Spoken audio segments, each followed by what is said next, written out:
현재 일본이 중국의 대만 문제에 개입하면서 이성을 잃은 중국과 일본의 전면전 직전인 일촉즉발의 상황이 펼쳐졌습니다.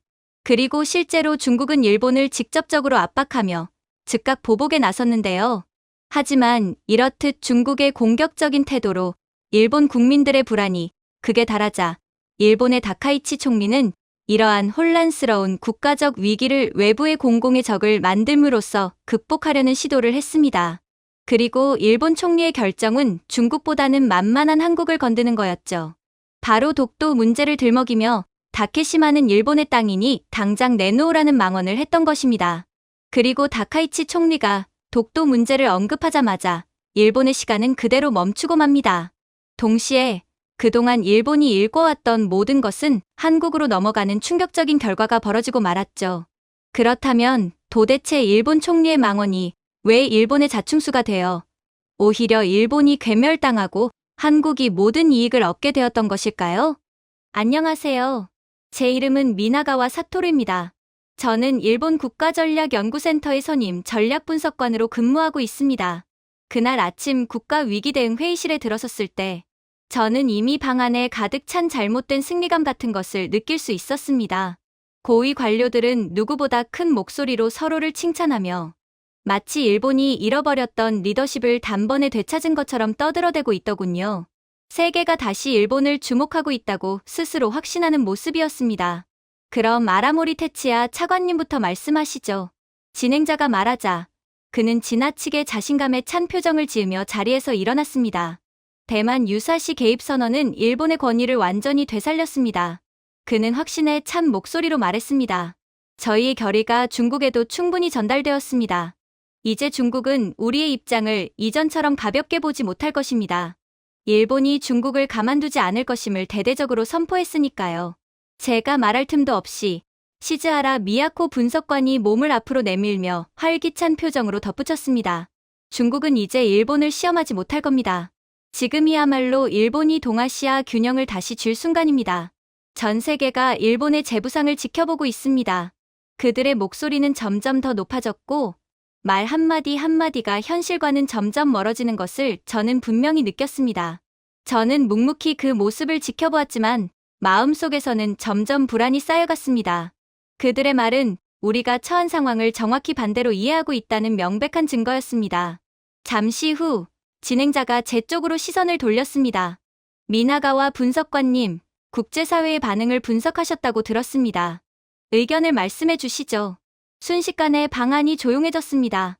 모두가 제가 긍정적인 평가를 내놓기를 기대하고 있었습니다. 부끄럽지만 현실을 부정하고 일본에 대한 이빠른 말만 하는 게 지금의 한심한 일본의 현실이거든요. 그러나 저는 조용히 그리고 단호하게 말했습니다. 일본은 떠오르고 있는 것이 아닙니다. 일본은 지금 무너지고 있습니다. 방안을 가득 채우던 공기가 순간 얼어붙었습니다. 아라모리 차관이 당황한 듯 되물었습니다. 무너지고 있다니요. 그건 너무 극단적인 표현 아닙니까?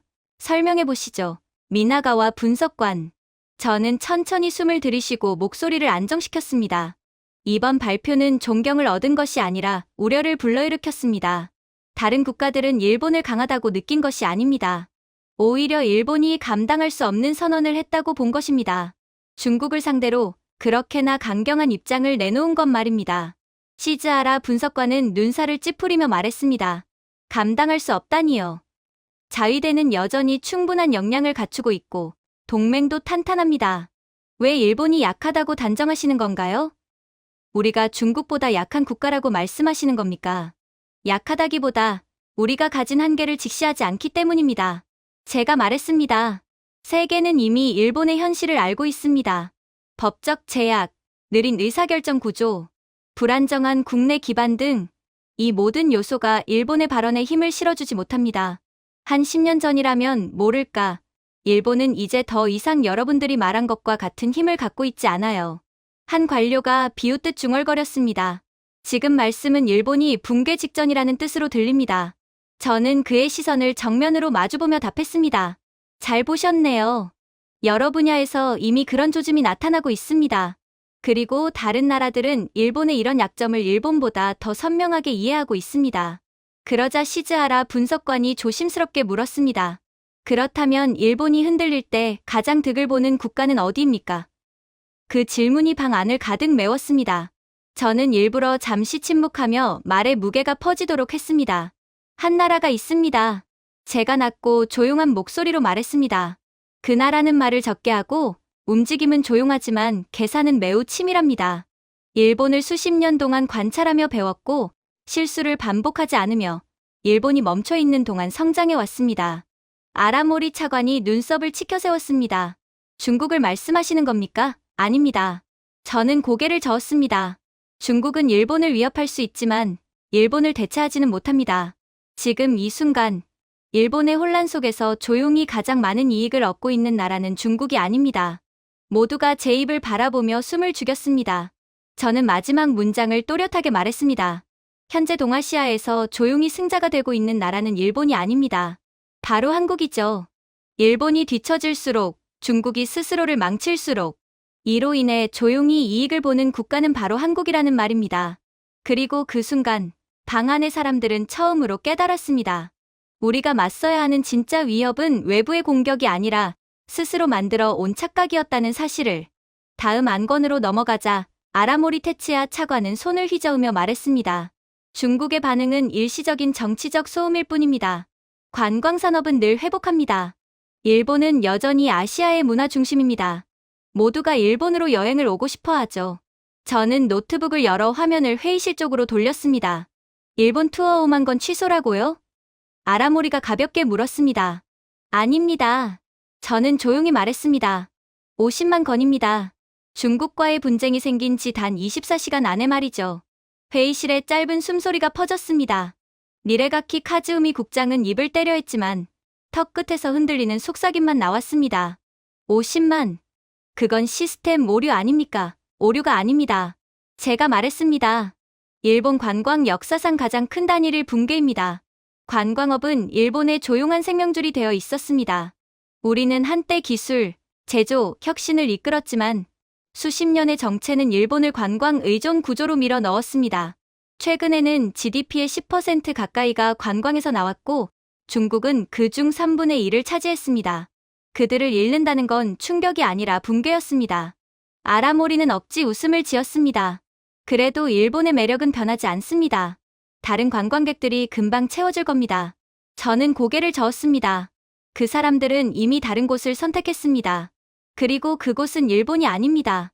저는 다음 슬라이드를 눌렀습니다. 한국행 예약이 어제 하루 동안만 60% 증가했습니다. 제가 말했습니다. 중국이 일본에서 취소한 예약이 그대로 한국으로 옮겨갔습니다. 시즈하라 미야코 분석관은 고개를 내밀며 물었습니다. 하루 만에 60%요? 말이 되나요? 하지만 실제로 일어났습니다. 제가 대답했습니다. 한국 호텔들은 기록적 점유율을 보고했습니다. 박물관은 운영 시간을 연장했고 시장 상권은 긴급 인력을 배치했습니다. 게스트하우스조차 몇 주간 예약이 꽉 찼습니다. 수치는 명확했습니다. 일본이 잃은 것을 한국이 그대로 흡수했습니다. 아라모리는 얼굴을 찡그렸습니다. 하지만 왜 하필 한국입니까? 대만이나 싱가포르, 태국도 있는데 저는 충분히 예측했던 질문이라는 듯 고개를 끄덕였습니다. 이번 사태의 촉발은 일본 단독이 아니라 중일 외교 악화 때문입니다. 그리고 전 세계 여행객, 특히 아시아 여행객들은 긴장 지역을 피합니다. 저는 주요 여행 플랫폼의 설문 데이터를 보여줬습니다. 여행객들은 예측 가능성을 원합니다. 정치적 분쟁이 있는 지역은 피합니다. 지금 일본은 불편한 국가, 혹시 모를 변수로 보이고 있습니다. 반면 한국은 안정적이며 서비스 접근성도 높습니다. 더 염려되는 것은 만약 이 관광객들이 한국에서 긍정적인 경험을 하고 돌아간다면 이들은 다시는 일본을 찾지 않고 그대로 한국만을 방문하게 될 거란 말입니다. 잠재적 손실도 막대하다는 거죠.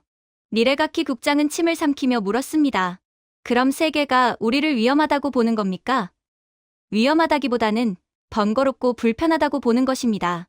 이미 한국의 문화력이 높아진 이상 전 세계 사람들에겐 한국이라는 새로운 매력적인 선택지가 생겼어요. 한국은 기존에는 관심조차 못 받던 국가였지만 지금 상황은 완전히 다르거든요.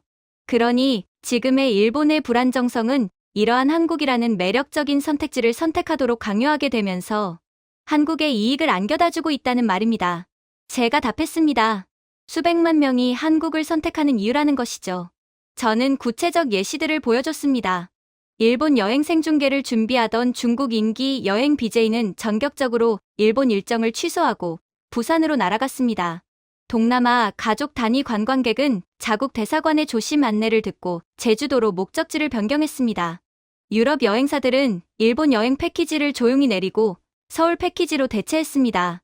이 모든 변화는 적대감 때문이 아니라 합리적 선택이었습니다. 관광객들은 충돌 가능성이 있는 지역보다 평온한 곳을 선택하는 법입니다. 아라모리는 관자놀이를 눌렀습니다. 그렇다면 우리 관광업의 피해 규모는 어느 정도입니까?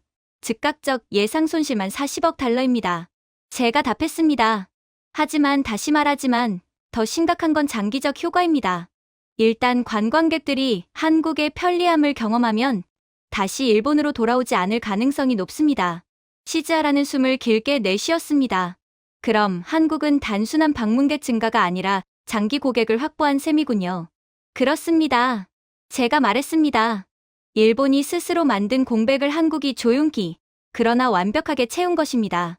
그들은 우리 관광객을 훔친 것이 아닙니다. 우리가 밀어냈고 한국은 빈자리를 정확히 채웠을 뿐입니다. 그제야 회의실은 처음으로 진짜 침묵에 잠겼습니다. 그 침묵은 불쾌함도 방어심도 아닌 충격이었습니다. 그리고 저는 깨달았습니다. 일본이 잃은 것은 단순한 관광객이 아니라 세계의 신뢰였다는 사실을. 그 신뢰는 일본이 흔들린 바로 그 순간 자연스럽게 한국으로 향하고 있었습니다. 이어진 긴 침묵 끝에 시즈하라 미야코 분석관은 안경을 고쳤으며 자신만만하게 말했습니다. 미일 동맹이면 모든 상황이 해결될 겁니다. 미국은 항상 우리를 지지하죠. 그녀의 목소리에는 오래된 확신이 담겨 있었습니다. 하지만 세상은 이미 달라져 있었고 그녀만 그 사실을 모르는 듯했습니다. 저는 방금 워싱턴에서 도착한 공식 문서를 열었습니다. 이게 미국의 공식 입장입니다. 저는 모든 사람이 의미를 피할 수 없도록 천천히 문장을 읽어 내려갔습니다. 우리는 관련 모든 당사자들에게 신중하고 절제된 대응을 요구한다. 이게 전부였습니다. 일본에 대한 지지 언급도 없었고 동맹에 대한 확언도 없었습니다. 아라모리 테츠야 차관은 넋이 나간 얼굴로 화면을 바라봤습니다. 이게 전부입니까? 추가 문서가 있어야 하는 것 아닙니까? 없습니다. 제가 말했습니다. 이 한 줄이 전부입니다. 회의실이 얼어붙었습니다. 수십 년 동안 일본 정책 담당자들은 미국이 일본을 대체 불가능한 파트너로 생각한다고 믿어왔습니다. 하지만 전략적 무게 중심은 이미 이동해 있었습니다. 워싱턴은 일본보다 한국이 훨씬 유용한 파트너가 됐다고 판단하고 있었습니다. 우정이나 감정 때문이 아니라 효율성 때문이었습니다. 시즈하라는 믿기 어렵다는 듯 낮게 말했습니다. 그래도 미국은 일본의 중요성을 알고 있지 않나요? 기지, 위치, 역사. 저는 조용히 그녀의 말을 끊었습니다. 미국은 추억이 아니라 결과를 봅니다. 그리고 지금 결과를 내는 나라는 한국입니다. 일본은 과거의 결과를 내는 국가였을 뿐이죠. 아라모리는 혼란스러운 표정으로 저를 바라봤습니다. 설명해 보시죠. 한국이 일본보다 더 유용하다는 겁니까? 미국 입장에서 말입니다. 저는 깊은 숨을 들이마셨습니다. 간단히 말하자면 한국은 움직일 수 있습니다. 일본은 움직일 수 없죠. 그는 말을 잇지 못했습니다. 저는 계속 설명했습니다. 한국 해군은 이미 중국의 확장을 직접 억제할 수 있는 지역에서 기동하고 있습니다. 신속하고 유연하게 움직이죠. 반면 일본은 법적, 제도적 제약 속에서 움직일 수 없습니다. 미국은 움직이지 못하는 동맹국을 신뢰할 수 없습니다. 아니, 한국이라는 좋은 대체 국가가 있는 이상 미국은 구태여 일본을 신뢰할 필요가 없죠. 시즈하라가 손을 모으며 물었습니다. 그럼 미국이 일본을 신뢰하지 않는다는 뜻인가요? 불신이 아닙니다. 제가 말했습니다. 비중이 사라졌다는 뜻입니다. 한국 쪽이 더욱 매력적인 선택지가 되었거든요. 저는 워싱턴의 최근 외교, 군사 일정 자료를 보여줬습니다. 한국과의 전략회의는 늘 우선적으로 배정됐지만 일본과의 회의는 형식적이었습니다. 아라모리는 떨리는 목소리로 말했습니다. 그렇다면 미국은 정말 한국에 중심을 둔 겁니까? 지금으로선 완전히 그렇습니다. 제가 말했습니다.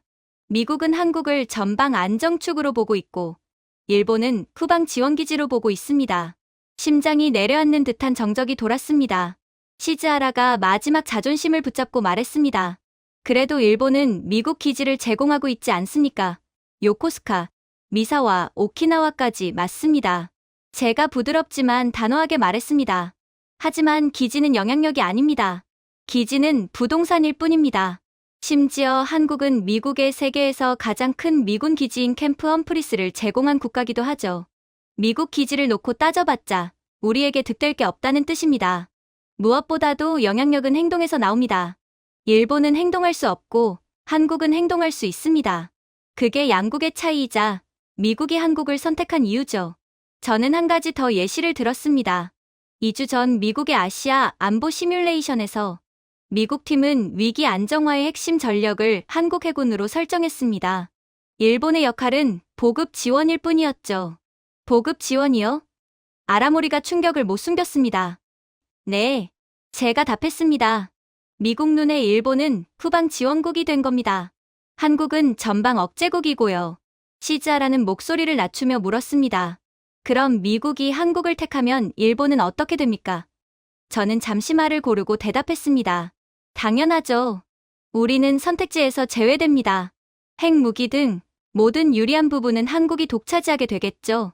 일본은 그대로 패싱당하고 말이에요. 그 말은 잔인했지만 진실은 원래 부드럽지 않습니다. 저는 마지막으로 중요한 점을 강조했습니다. 미국이 한국을 선택한 이유는 한국이 강해서만이 아닙니다. 일본이 너무 오래 머뭇거렸기 때문입니다. 한국은 행동했고 일본은 정체됐습니다. 미국은 그 차이를 가장 먼저 확인했습니다. 회의실은 더 깊은 침묵에 빠졌습니다. 저는 마지막 경고를 조용히 던졌습니다. 미국은 지역을 움직일 수 있는 나라를 선택합니다. 지금 그 나라는 한국입니다. 일본이 이 사실을 인정하지 않는다면 우리의 영향력은 더 줄어들 것입니다. 이건 배신이 아닙니다. 그냥 결과입니다. 이러한 뜻밖의 결과에 당황한 시즈하라 미야코 분석관은 두꺼운 서류철을 펼쳐 보였습니다. 그 속에는 낡은 사진들이 가득했어요. 이때가 일본 해군의 황금기였습니다. 그녀는 자부심을 담아 말했습니다. 오래된 구축함, 완벽한 전열, 은퇴한 제독들의 모습이 빛바랜 종이 위에서 저를 바라보고 있었습니다. 당시 일본은 해양의 모든 길목을 장악했습니다. 이 지역에서 일본 해군을 상대할 국가는 없었죠. 그런데 지금은 그 추세가 완전히 한국 쪽으로 넘어갔단 말입니까? 저는 천천히 고개를 끄덕였습니다. 그랬죠. 그때는 말입니다. 그리고 저는 최신 자료가 담긴 문서를 테이블 위에 올렸습니다. 깔끔한 그래픽, 최신 함대 수치, 해양 작전 평가가 담긴 보고서였습니다. 하지만 지금 상황은 다릅니다. 아라모리 테치야 차관이 눈살을 찌푸렸습니다. 이 숫자들 과장된 것 아닙니까? 과장이 아닙니다. 제가 말했습니다. 이건 현재입니다. 일본은 과거 속에 살기 때문에 눈을 감느라 외면하고 있던 현실 말이죠. 그는 첫 줄을 읽으며 얼굴이 굳어갔습니다. 한국이 최신형 이지스 구축함을 세 척 운용한다고요? 맞습니다. 제가 대답했습니다. 겉보기에는 일본 함정과 비슷해 보이지만 소프트웨어와 반응 속도는 비교가 되지 않습니다. 한국 구축함은 다중 위협 상황에서 일본보다 약 30% 빠른 대응을 보인다는 평가가 있습니다. 시즈하라가 반박하듯 말했습니다. 속도가 전부는 아닙니다. 알고 있습니다. 제가 말했습니다. 그래서 한국은 잠수함전 능력에 집중했습니다. 제가 다음 슬라이드를 넘기자 한국의 잠수함 현대화 데이터가 화면을 채웠습니다. 조용한 추진 시스템, 고성능 소나, AI 기반 표적 분석, 정돈된 수치들이 일본보다 10년 이상 앞선 현실을 보여주고 있었습니다. 아라모리가 비웃으며 말했습니다. 한국이 핵 추진 기술을? 말도 안 됩니다. 트럼프가 그걸 진짜로 승인했다고 해도 그들이 그걸 개발해내는 데는 많은 시간이 걸릴 거예요. 저는 잠시 숨을 고르고 기밀 분석 자료를 공개했습니다. 한국은 회색지대 전략을 사용했습니다. 국제 규범을 어기지 않으면서도 핵 추진 기술을 확보하는 절묘한 방식입니다. 즉, 이들은 이미 모든 준비가 되어 있어요. 그리고 이번 트럼프의 한국 핵 추진 잠수함 허용은 그저 그동안 한국을 가로막았던 댐에 물꼬만 튼 것일 뿐이죠. 한국의 기술력은 이미 차고 넘치는 수준이었으므로 이제 폭발할 듯 터져나오는 물처럼 한국의 기술력은 세계에서 가장 강력한 핵 추진 잠수함을 곧바로 만들어낼 것입니다. 시즈하라가 숨을 삼키며 말했습니다. 그럼 한국은 사실상 핵잠수함을 합법적으로 개발했다는 말입니까? 그렇습니다. 제가 대답했습니다. 그리고 더 중요한 사실은 미국이 우리에겐 아무 말도 하지 않았다는 점입니다. 아라모리의 얼굴에서 피가 가시는 듯 했습니다. 그러니까 미국은 일본의 핵 추진 잠수함은 승인하지 않으면서 한국만은 승인해줬다는 겁니까? 저는 그저 아무 말 없이 워싱턴의 방문 기록 자료를 보여주었습니다. 한국이 잠수함 계획을 발표했을 때 미국은 어떤 비판도 하지 않았습니다. 오히려 미 해군 고위 지휘관들이 부산으로 찾아가 조선소를 둘러봤죠. 그러나 일본도 한국처럼 핵 추진 잠수함에 대한 승인을 요구했을 때 미국은 그저 대답조차 하지 않고 회의를 종료해버렸죠. 그 행동이 많은 걸 말해주고 있었습니다. 미국은 해양 안정의 중심을 한국으로 보고 있다는 사실을, 그리고 그 사이 일본은 아무런 신호도 받지 못한 채 기다리고만 있다는 사실을 말이죠. 아라모리가 억지로 태어난 척 말했습니다. 그래도 일본이 보유한 함정수가 더 많지 않습니까? 맞습니다. 제가 부드럽지만 단호하게 말했습니다. 하지만 너무 늙었습니다. 저는 일본 함정의 평균 선령을 보여주었습니다. 일본 구축함의 절반이 이미 25년 이상 사용된 기체였습니다. 유지비는 계속 늘고 최신화는 계속 늦춰졌습니다. 시즈하라가 낮게 중얼거렸습니다. 한국은 함정이 더 새롭군요. 평균적으로 10년 이상 더 최신입니다. 그리고 10년이라는 세월이 무색하게 훨씬 더 최첨단이죠. 마치 30년은 앞서 있는 것 같아 보일 정도로요. 제가 말했습니다. 그리고 시스템 통합 수준도 일본보다 훨씬 앞섰습니다. 일본 함정은 불완전한 전송 체계 때문에 표적 정보를 실시간 공유하기 어려웠습니다. 반면 한국은 초연결 기반 전투 시스템으로 데이터를 거의 순간적으로 교환할 수 있었습니다. 아라모리가 힘없이 물었습니다. 그럼 해상에서 한국이 더 빨리 대응할 수 있다는 겁니까? 모든 상황에서 그렇습니다. 압도적이죠. 저는 국제연구기관의 시뮬레이션 결과도 보여줬습니다. 동일한 규모의 함대를 가정한 가상 전투에서 한국 해군은 위협을 40% 빠르게 포착하고 통신을 2배 이상 안정적으로 유지했으며 작전 목표를 훨씬 효율적으로 달성했습니다. 시즈하라는 말했습니다. 우리가 진 게 아니라 애초에 상대가 안 됐군요. 그리고 저는 가장 무거운 슬라이드를 보여주었습니다.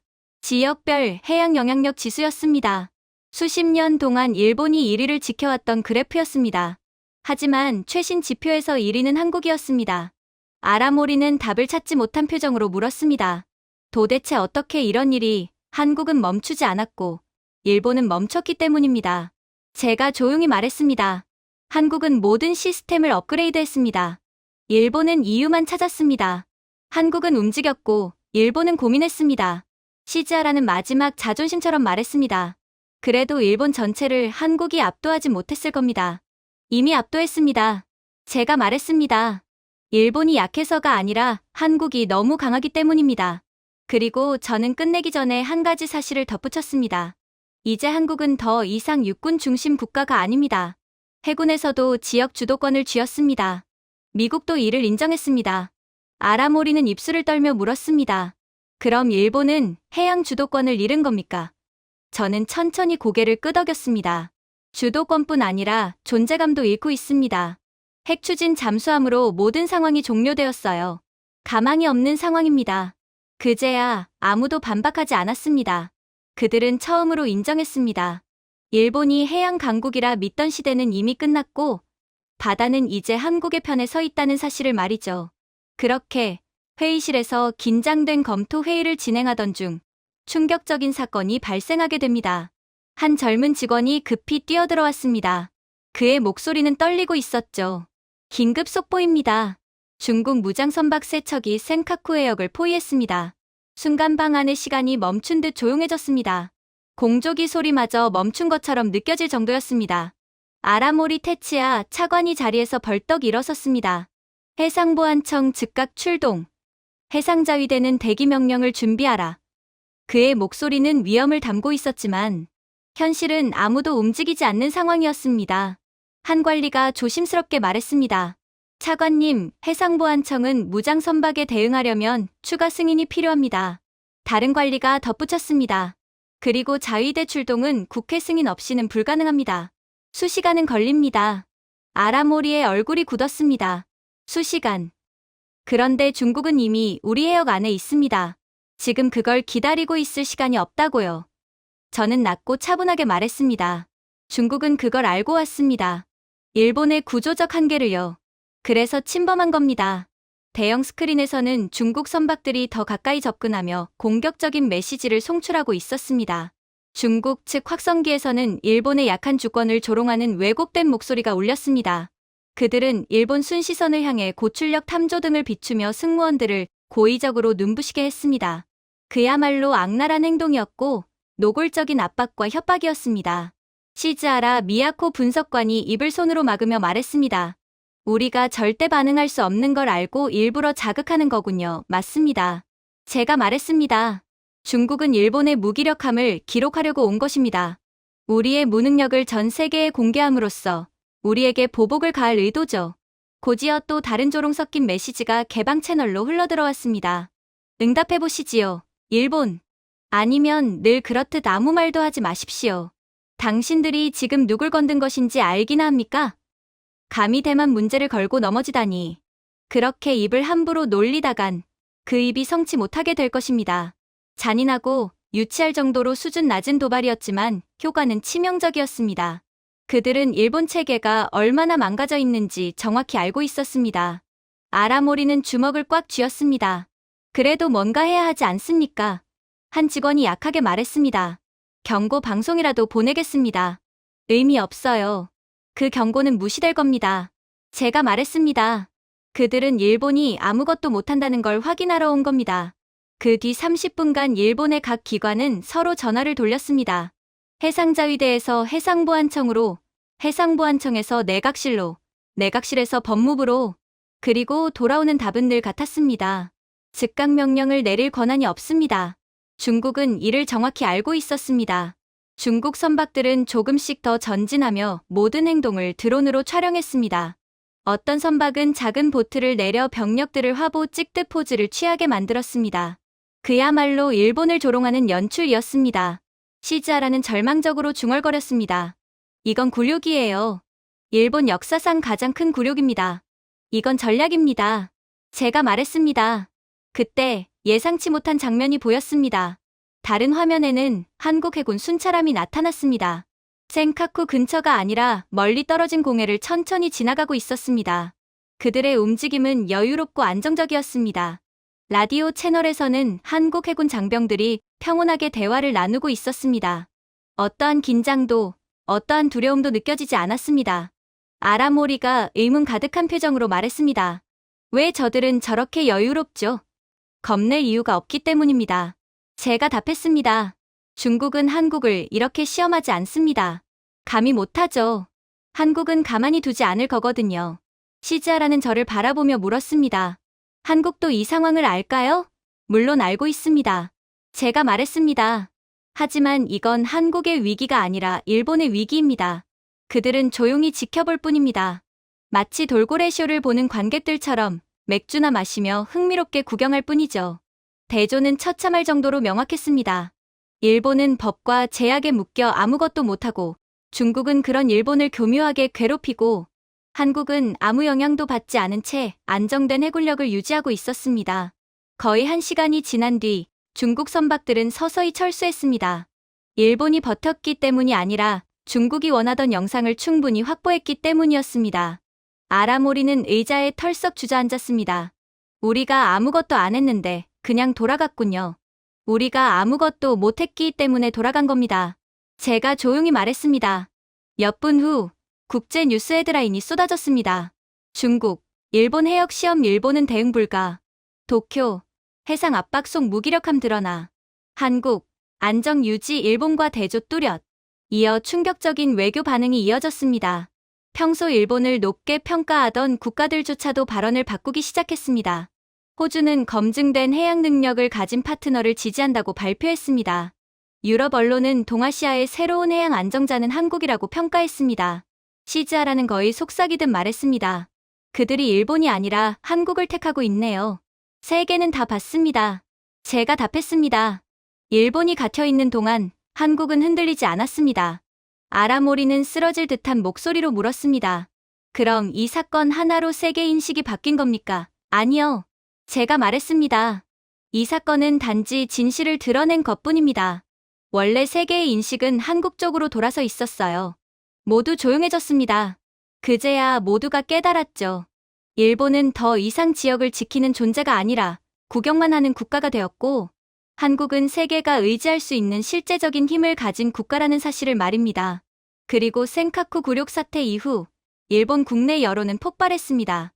뉴스부터 댓글, 아침 신문 사설까지 모두가 정부는 언제 대응하나, 일본은 왜 아무것도 못하나라며 분노했습니다. 구내 식당에서조차 젊은 직원들이 속삭였습니다. 이제야말로 일본이 힘을 보여줘야 하는 거 아닌가요? 이런 굴욕을 겪고도 정부는 가만히 있을 셈입니까? 일본 국민은 적을 찾고 있었고, 정부는 책임을 돌릴 대상이 필요했습니다. 그때 최악의 발상이 등장했습니다. 늦은 밤 회의에서 한 고위 보좌관이 테이블을 치며 말했습니다. 외부에 관심을 돌립시다. 독도 문제를 다시 제기하는 겁니다. 다케시마는 일본 땅이라고 강하게 주장합시다. 몇몇 인물은 기다렸다는 듯 박수를 쳤습니다. 그 순간 저는 이미 결과를 예감했습니다. 제 배속이 서늘하게 식었습니다. 저는 손을 들었습니다. 존경하는 여러분, 확신컨대 이건 아무 성과도 없을 겁니다. 한국은 이런 상징적 공격에 반응하지 않습니다. 수십 년을 버텨온 문제입니다. 이건 자충수가 될 겁니다. 절대 해서는 안 될 선택이라는 겁니다. 하지만 아무도 제 말을 듣지 않았습니다. 감정이 이미 이성을 완전히 압도한 상태였습니다. 아라모리 테츠야 차관은 강인한 척 말했습니다. 일본은 단호한 입장을 보여야 합니다. 국민이 강한 언어를 원합니다. 제발 정신 차리세요. 강한 언어가 강한 행동은 아닙니다. 우린 한국을 감당할 수 없어요. 아직도 우리가 그들을 압도했던 20년 전을 생각하고 있는 겁니까? 제가 말했습니다. 우리는 절대로 행동할 수 없습니다. 하지만 그는 고의적으로 제 말을 무시했습니다. 외무성은 즉시 영토 관련 강경 성명을 준비하십시오. 내일 아침 발표합니다. 그리고 아침이 밝자 성명은 일본 전역에 퍼졌습니다. 다케시마는 역사적 법적으로 일본 고유의 영토이다. 목소리는 강했지만 전략은 없었습니다. 시즈하라 미야코가 초기 국제 반응을 확인하며 말했습니다. 한국은 아무 말도 안 하고 있어요. 그게 핵심입니다. 제가 말했습니다. 반응할 이유가 없습니다. 그리고 몇 시간 뒤 전혀 예상하지 못한 반응이 등장했습니다. 가장 먼저 발언한 국가는 중국이었습니다. 한국이 아니었죠. 그들은 생중계 브리핑에서 비웃듯 말했습니다. 독도는 명백한 한국 영토입니다. 일본의 무모한 주장을 규탄합니다. 시즈하라는 충격으로 눈이 커졌습니다. 중국이 한국을 옹호한다고요? 그들은 사실상 적국 아니었어요? 아닙니다. 제가 말했습니다. 그들은 일본을 공격하는 겁니다. 도구가 독도일 뿐이죠. 다음은 미국이었습니다. 일본 정부는 떨리는 심정으로 기다렸습니다. 어쩌면 중립적 논평이라도 해줄 거라 기대했을지 모릅니다. 하지만 워싱턴은 아무 말도 하지 않았습니다. 단 한마디도. 그 침묵은 중립이 아니라 정리된 사안이라는 메시지였습니다. 아라모리가 중얼거렸습니다. 왜 미국은 아무 말도 하지 않는 겁니까? 이 문제는 이미 끝났기 때문입니다. 제가 말했습니다. 일본만 모르고 있을 뿐입니다. 유럽 언론들도 분석을 시작했습니다. 한 헤드라인은 이렇게 적혀 있었습니다. 독도 역사와 힘이 인정한 한국의 섬. 또 다른 기사에는 이렇게 쓰여 있었습니다. 한국의 침착한 대응이 성숙함을 보여주고 일본의 성명은 오히려 동맹을 멀어지게 한다. 바로 그때 니레가키 카즈우미가 새 시장 데이터를 들고 뛰어왔습니다. 엔화가 또 떨어졌습니다. 투자자들이 일본이 불필요한 외교 갈등을 만들었다고 합니다. 일본 정부가 무능하다며 전부 도망가고 있어요. 저는 천천히 고개를 끄덕였습니다. 왜냐하면 이건 외교 문제가 아니라 국내 정치용 쇼였으니까요. 그제서야 한국이 간단한 공식 입장을 발표했습니다. 독도는 역사적, 법적으로 대한민국 영토입니다. 추가 논의는 필요하지 않습니다. 분노도 도발도 없었습니다. 그저 안정감 있는 한 문장이었습니다. 아라모리는 의자에 힘없이 기대며 말했습니다. 한국은 왜 이렇게 여유롭죠? 여유로울 힘이 있으니까요. 제가 말했습니다. 이게 바로 강함의 태도입니다. 그들은 이제 우리를 경쟁자로 쫓아보지 않고 저 밑에 있는 대응할 가치조차 없는 국가로 여기고 있다는 것을 보여주고 있는 거예요. 저는 화면으로 여러 문서를 보여주었습니다. 조선시대 고지도, 1800년대 일본 지도 속 독도는 울릉도 부속 섬 표기, 그리고 전후 연합군 지침 속 독도는 한국 행정권이라는 기록들. 역사는 명확합니다. 제가 말했습니다. 독도는 현대 분쟁 이전부터 한국 땅이었습니다. 그러나 그간 일본이 한국보다 훨씬 더 영향력이고 강력한 파워를 가졌기에 세계는 우리 편을 들어줬죠. 우리에게 잘 보이기 위해서요. 하지만 현재는 한국이 일본보다 강국이기 때문에 국제사회는 힘의 현실까지 함께 고려합니다. 한국 쪽으로 몸을 돌린 거죠. 시즈하라가 조용히 물었습니다. 그럼 다른 나라들도 실제로 그렇게 보는 건가요? 이젠 그렇습니다. 애초에 그들에겐 독도가 어느 나라의 땅인지는 중요하지 않아요. 그저 힘의 논리로 자신들의 국익에 도움이 되는 편을 드는 거였죠. 제가 대답했습니다. 그리고 한국은 더 이상 약소국이 아닙니다. 해군, 경제, 외교, 모든 측면에서 일본보다 신뢰받고 있습니다. 자, 이젠 그들이 어떤 선택을 내릴까요? 그들이 독도를 한국의 땅이라고 하는 게 그들의 국익에 도움이 될까요? 아니면 일본의 땅이라고 주장하는 게 나을까요? 국제기구들은 연달아 성명을 냈습니다. 어떤 국가는 대한민국의 확립된 시료 지배를 지지한다고 밝혔고, 또 어떤 국가는 독도는 사실상 역사적으로 한국 땅이라고 못 박았습니다. 심지어 과거 일본 편을 들던 국가들조차 이번엔 한국을 칭찬했죠. 아라모리는 눈을 감고 말했습니다. 결국 아무것도 얻지 못했군요. 아니요. 제가 천천히 말했습니다. 얻지 못한 정도가 아닙니다. 이렇습니다. 신뢰도, 영향력도, 국제적 존중도. 이번 사태의 가장 큰 비극은 중국의 조롱도, 미국의 침묵도, 유럽의 평가도 아니었습니다. 가장 큰 비극은 일본이 이 모든 상처를 스스로 만든 자초한 위기였다는 사실이었습니다. 회의가 끝날 때쯤 고위 관료들은 고개를 숙이고 조용히 방을 나갔습니다. 몇 시간 전의 호기로운 표정은 이미 사라지고 없었습니다. 일본은 목소리를 크게 내며 강함을 보여주려 했지만 세계는 오히려 절망적 무능함만 보았습니다. 그리고 한국은 흔들림 없는 태도 하나로 역사, 현실, 힘의 모든 면에서 자신이 더 강한 나라임을 증명했습니다. 하지만 몇몇 관료들은 드디어 정신줄을 놓아버렸는지 도저히 이해가 안 가는 행동을 해오기 시작했어요. 그들은 이상하게도 들떠 있었거든요. 니레가키 카즈우미는 마치 오래된 보물을 들고 오듯 일본 전략 소재 우위라고 적힌 두꺼운 바인더를 가져와 테이블에 내려놓았습니다. 일본은 여전히 핵심 반도체 소재에서 세계를 선도하고 있습니다. 그는 자신감 넘치게 말했습니다. 한국이 건방지게 굴면 다시 공급 밸브를 잠그면 됩니다. 그들은 우리에게 여전히 의존할 수밖에 없어요. 저는 눈을 잠시 감았습니다. 그 말 속에서 느껴지는 것은 부정이었고, 과거에 대한 집착이었고, 현실을 외면하는 오만함이었습니다. 아라모리는 고개를 끄덕였습니다. 맞습니다. 한국은 기반을 잊었죠. 우리 기술력으로 다시 압박하면 됩니다. 저는 제가 가져온 자료처를 열었습니다. 이것은 희망이 아닌 사실로 채워진 문서였습니다. 여러분, 제가 말했습니다. 일본이 한국을 압박할 수 있던 시대는 이미 끝났습니다. 니레가키가 찡그렸습니다. 무슨 말씀이십니까? 그들은 아직도. 아닙니다. 제가 그의 말을 잘랐습니다. 더 이상 아닙니다. 저는 벽면에 차트를 띄웠습니다. 세 개의 붉은 막대, 2019년 일본 의존도. 그 옆에는 세 개의 녹색 막대. 현재 한국의 완전한 자체 생산량.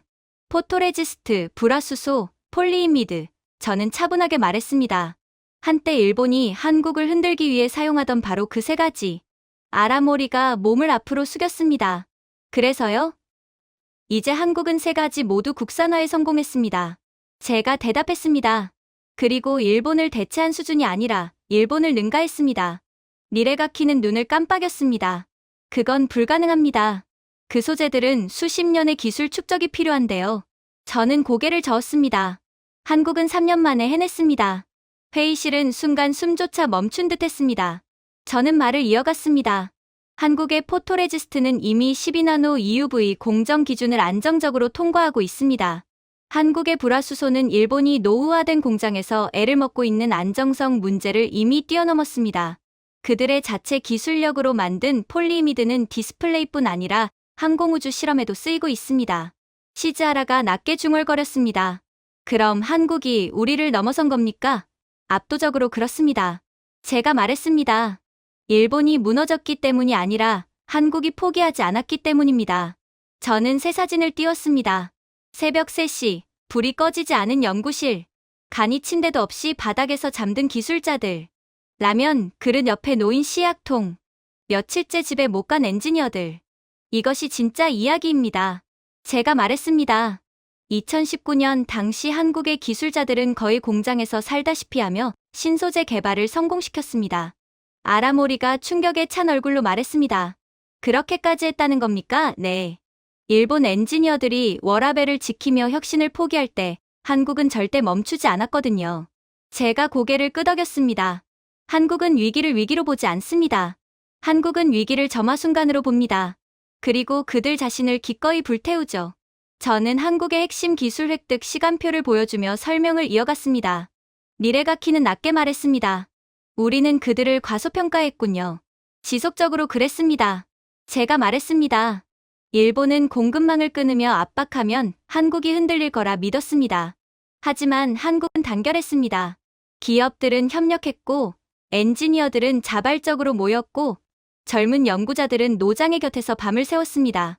시즈하라는 눈을 떨구었습니다. 우리는 정반대였죠. 저는 말없이 동의했습니다. 일본은 같은 기간 동안 규제 논쟁을 벌이고, 연구비를 줄이고, 기술자를 외부로 내보냈으며, 과거의 영광에 머물러 있었습니다. 그러나 한국은 미래를 잡기 위해 움직였습니다. 저는 또 다른 차트를 보여주었습니다. 더 이상 부정할 수 없는 내용이었습니다. 한국의 차세대 소재는 이미 미국과 유럽 주요 업체에 공급되고 있습니다. 일본의 시장 점유율은 20% 가까이 하락했습니다. 한국은 일본의 압박에 대응하는 것이 아니라 일본을 대체하고 있습니다. 아라모리가 숨을 내쉬었습니다. 그럼 일본의 마지막 기술적 우위가 사라진 겁니까? 저는 천천히 고개를 끄덕였습니다. 그렇습니다. 일본은 이제 한국을 억누를 어떤 카드도 가지고 있지 않습니다. 경제적으로도, 기술적으로도, 전략적으로도요. 니레가키는 자신의 바인더를 내려다보았습니다. 전략적 우위라고 적힌 글씨가 이제는 비웃음을 자아내고 있었습니다. 우리는 그들이 우리에게 의존한다고 생각했습니다. 그가 허탈하게 말했습니다. 한국은 자기 자신에게 의존했습니다. 제가 조용히 대답했습니다. 그렇기에 예상보다 더 강해졌습니다. 회의실은 완전한 침묵에 빠졌습니다. 하지만 이것은 단순한 조용함이 아니라 진실을 인정하는 자의 침묵이었습니다. 저는 노트북을 닫으며 마지막으로 말했습니다. 한국은 더 이상 일본이 흔들 수 있는 나라가 아닙니다. 그들의 지능, 그들의 헌신, 그들의 단결이 한국의 방패가 되었습니다. 이제 일본은 더는 우위를 주장할 수 없습니다. 그리고 이번만큼은 아무도 반박하지 않았습니다. 아무도 변명하지 않았습니다. 아무도 현실을 회피하려 하지 않았습니다. 모두가 알고 있었습니다. 한국은 희생과 천재성으로 더 강해졌고, 일본은 안일함으로 뒤처졌다는 사실을 말이죠. 그리고 이제 회의실은 한참이나 묘한 공기에 잠겨 있었습니다. 저는 그 공기를 너무나 익숙하게 알고 있었습니다. 일본이 위기를 맞을 때마다 반복되는 패턴이었기 때문입니다. 누군가는 꼭 과거를 꺼내 들며 현실을 부정하려 하겠죠. 일본은 꼭 한국이 잘 나갈 때마다 일본의 과거의 찬란함을 들먹이며 현실을 외면하거든요. 그리고 오늘 그 사람은 시즈하라 미야코였습니다. 그녀는 90년대의 낡은 통계 자료가 가득한 바인더를 펼쳐 보였습니다. 보세요. 그녀는 자랑스럽게 말했습니다. 한때 일본 제조업은 아시아를 지배했습니다. 우리가 최고의 기술과 품질을 갖고 있었죠. 우리의 역사를 돌이켜보며 자부심을 가집시다. 저는 숨을 깊이 들이쉬며 말했다. 미야코 씨, 지금은 1995년이 아닙니다. 현실로 돌아오세요. 그녀는 불쾌한 듯 인상을 찌푸렸습니다. 하지만 기본은 여전히 남아있지 않습니까? 카이젠 정신, 장인 정신, 일본의 규율 문화. 토모나리 이사오도 그녀의 말을 거들었습니다. 맞습니다. 공장이 완벽하진 않아도 유산이라는 건 무시할 수 없죠. 저는 태블릿을 두드렸습니다. 화면 가득 최신 데이터가 나타났습니다. 유산이 미래형 공장을 운영해주진 않습니다. 잘 보시죠. 회의실의 모두가 앞을 향해 몸을 기울였습니다. 그곳에는 냉혹하고 잔인하고 무시할 수 없는 현실의 숫자들이 펼쳐져 있었습니다. 산업용 전기요금, 킬로와트시 기준. 제가 읽었습니다. 일본 27엔, 한국 14엔. 니레가키 카즈우미가 중얼거렸습니다. 거의 2배군요. 저는 다음 슬라이드로 넘겼습니다. 첨단 반도체 공장 인허가 기간입니다. 한국 2에서 3년, 일본 7에서 10년. 시즈하라가 반발하듯 말했습니다. 일본은 안전을 위해 엄격한 규제가 필요한 나라입니다. 안전이 아니라 정체입니다. 저는 조용히, 그러나 단호하게 답했습니다. 우리가 규제라고 부르는 것 대부분은 시대에 뒤처진 발목 잡기일 뿐입니다. 누구도 반박하지 못했습니다. 숫자가 이미 모든 걸 말해주고 있었기 때문입니다. 제가 화면을 바꾸자 2장의 사진이 나타났습니다. 한 장은 아이치현의 오래된 일본 공장이었습니다. 녹슨 파이프, 15년 전 장비, 60대 노동자들. 다른 한 장은 한국의 AI 반도체 공장이었습니다. 자동화 로봇이 돌아다니고 모든 설비는 최신, 엔지니어들은 30대 초반이었죠. 토모나리가 충격에 찬 목소리로 묻습니다. 저게 정말 한국입니까? 그렇습니다. 제가 말했습니다. 미래를 짓겠다는 나라가 만든 결과물입니다. 니레가키가 마지막 남은 희망을 붙잡듯 말했습니다. 그래도 정밀 공정에선 우리가 여전히 강점이 있지 않습니까? 저는 고개를 저었습니다. 한국은 이미 수직 계열화된 AI 반도체 생태계를 구축했습니다. 메모리, 컨트롤러, 패키징, 테스트, 전부 AI가 직접 진행합니다. 속도도 빠르고 최적화도 뛰어납니다. 무엇보다도 24시간 진행되죠. 시즈하라가 다시 반발했습니다. 속도가 능사는 아니죠. 한국의 속도는 성과를 위한 효율입니다. 제가 설명했습니다. 그들의 빠른 의사결정은 품질을 해치지 않습니다. 오히려 강화합니다. 다음 슬라이드가 바뀌었습니다. 한국 공장 다운타임 2.8%, 일본 공장 다운타운 9.6%. 시즈하라가 입을 벌린 채 말했습니다. 9.6이라고? 어떻게 이런 일이? 일본의 노후 설비, 인력 부족, 규제 지연 때문입니다. 제가 단호하게 말했습니다. 우리는 문제를 알면서도 방치했습니다. 회의실의 분위기는 한층 무거워졌습니다. 그리고 또 하나, 제가 말을 이었습니다. 우리 엔지니어들이 떠나고 있습니다. 조용히, 꾸준히, 대규모로 말이죠. 토모나리가 물었습니다. 어디로 떠나는 겁니까? 싱가포르, 한국, 미국. 업무 속도와 미래 비전이 있는 나라 어디든 갑니다. 제가 마지막 숫자를 보여주었습니다. 일본 반도체 엔지니어 평균 연령 52세, 한국 반도체 엔지니어 평균 연령 37세. 토모나리가 침을 삼켰습니다. 15년 차이라면 거의 세대가 다른 건데요. 그 15년을 한국은 미래 준비했었고, 일본은 과거 자랑했었습니다. 시즈하라는 90년대 자료가 든 바인더를 천천히 닫았습니다. 그 안에 든 숫자들은 이제 더 이상 자랑거리가 아니었습니다. 그저 멈춰있는 일본을 증명하는 과거의 표본이었을 뿐입니다. 우리는 정말 제조 중심국이 아니게 된 겁니까? 그녀가 나지막이 말했습니다. 이번에는 니레가키가 먼저 대답했습니다. 잃은 것이 아닙니다. 그의 목소리는 절망으로 젖어 있었습니다. 무너지는 걸 보고도 스스로 외면한 겁니다. 지금만 봐도 답이 나오지 않습니까? 일본이 붕괴되고 있는데 우리는 앞을 보려 하지 않고 자꾸만 과거를 보며 현실을 외면하잖아요. 저는 조용히 마무리했습니다. 일본은 더 이상 아시아의 제조축이 아닙니다. 한국이 그 자리를 차지했습니다. 한국은 만들고, 바꾸고, 자동화하고 사람을 키웠습니다. 우리는 유지하고, 지체하고, 나이를 먹었습니다. 토모나리가 떨리는 목소리로 물었습니다. 그럼 이제 일본은 무엇을 해야 합니까? 저는 그들을 둘러보며 말했습니다. 우리가 뒤처진 이유를 인정하는 것, 그리고 왜 한국이 앞서갔는지를 이해하는 것, 그게 첫걸음입니다. 그리고 그날, 회의실에는 처음으로 진짜 침묵이 찾아왔습니다. 과거의 환상이 아니라 현실을 인정한 사람들의 침묵이었죠. 그러나 이러한 침묵도 잠시, 또다시 충격적인 상황이 터지고 말았어요. 속보가 마치 폭발음처럼 회의실 전체를 뒤흔들었습니다. 긴급 경고 문구가 모든 스크린에 동시에 떠오르며 방 안은 순식간에 얼어붙었습니다. 일본 여러 지역에서 대규모 정전 발생, 산업단지 전면 중단, 병원 비상 전력 한계 도달. 한동안 아무도 말하지 못했습니다. 그러다 아라모리 테츠야가 책상을 강하게 내리쳤습니다. 내가 뭐라고 했습니까? 수십 년 동안 노후 전력망을 방치하니 결국 이렇게 되는 겁니다. 시즈하라 미야코는 핏기 없는 얼굴로 휴대폰을 바라봤습니다. 치바, 오사카, 나고야 공장들이 전부 멈췄습니다. 수출 일정이 전부 무너졌습니다. 저는 목을 잠시 가다듬으며 물었습니다. 부분 복구까지 예상 시간이 얼마나 됩니까? 토모나리 이사오는 떨리는 목소리로 대답했습니다. 긴급 대응팀은 20에서 40시간으로 보고 있습니다. 지역에 따라 다릅니다. 40시간. 제가 믿기 어렵다는 듯 되묻자 그는 고개를 끄덕였습니다. 70년대 후반에 설치된 변전소들이 연쇄적으로 과부하를 일으켰습니다. 일부 부품은 이미 단종된 제품들입니다. 그러던 순간 또 다른 긴급 알림이 울렸습니다. 한국, 동남아 국가들의 즉각 전력 및 배터리 지원 개시. 일본은 제외. 아라모리가 혼란스러운 표정으로 말했습니다. 아니 위기 상황인데 해외 지원까지 가능한 겁니까?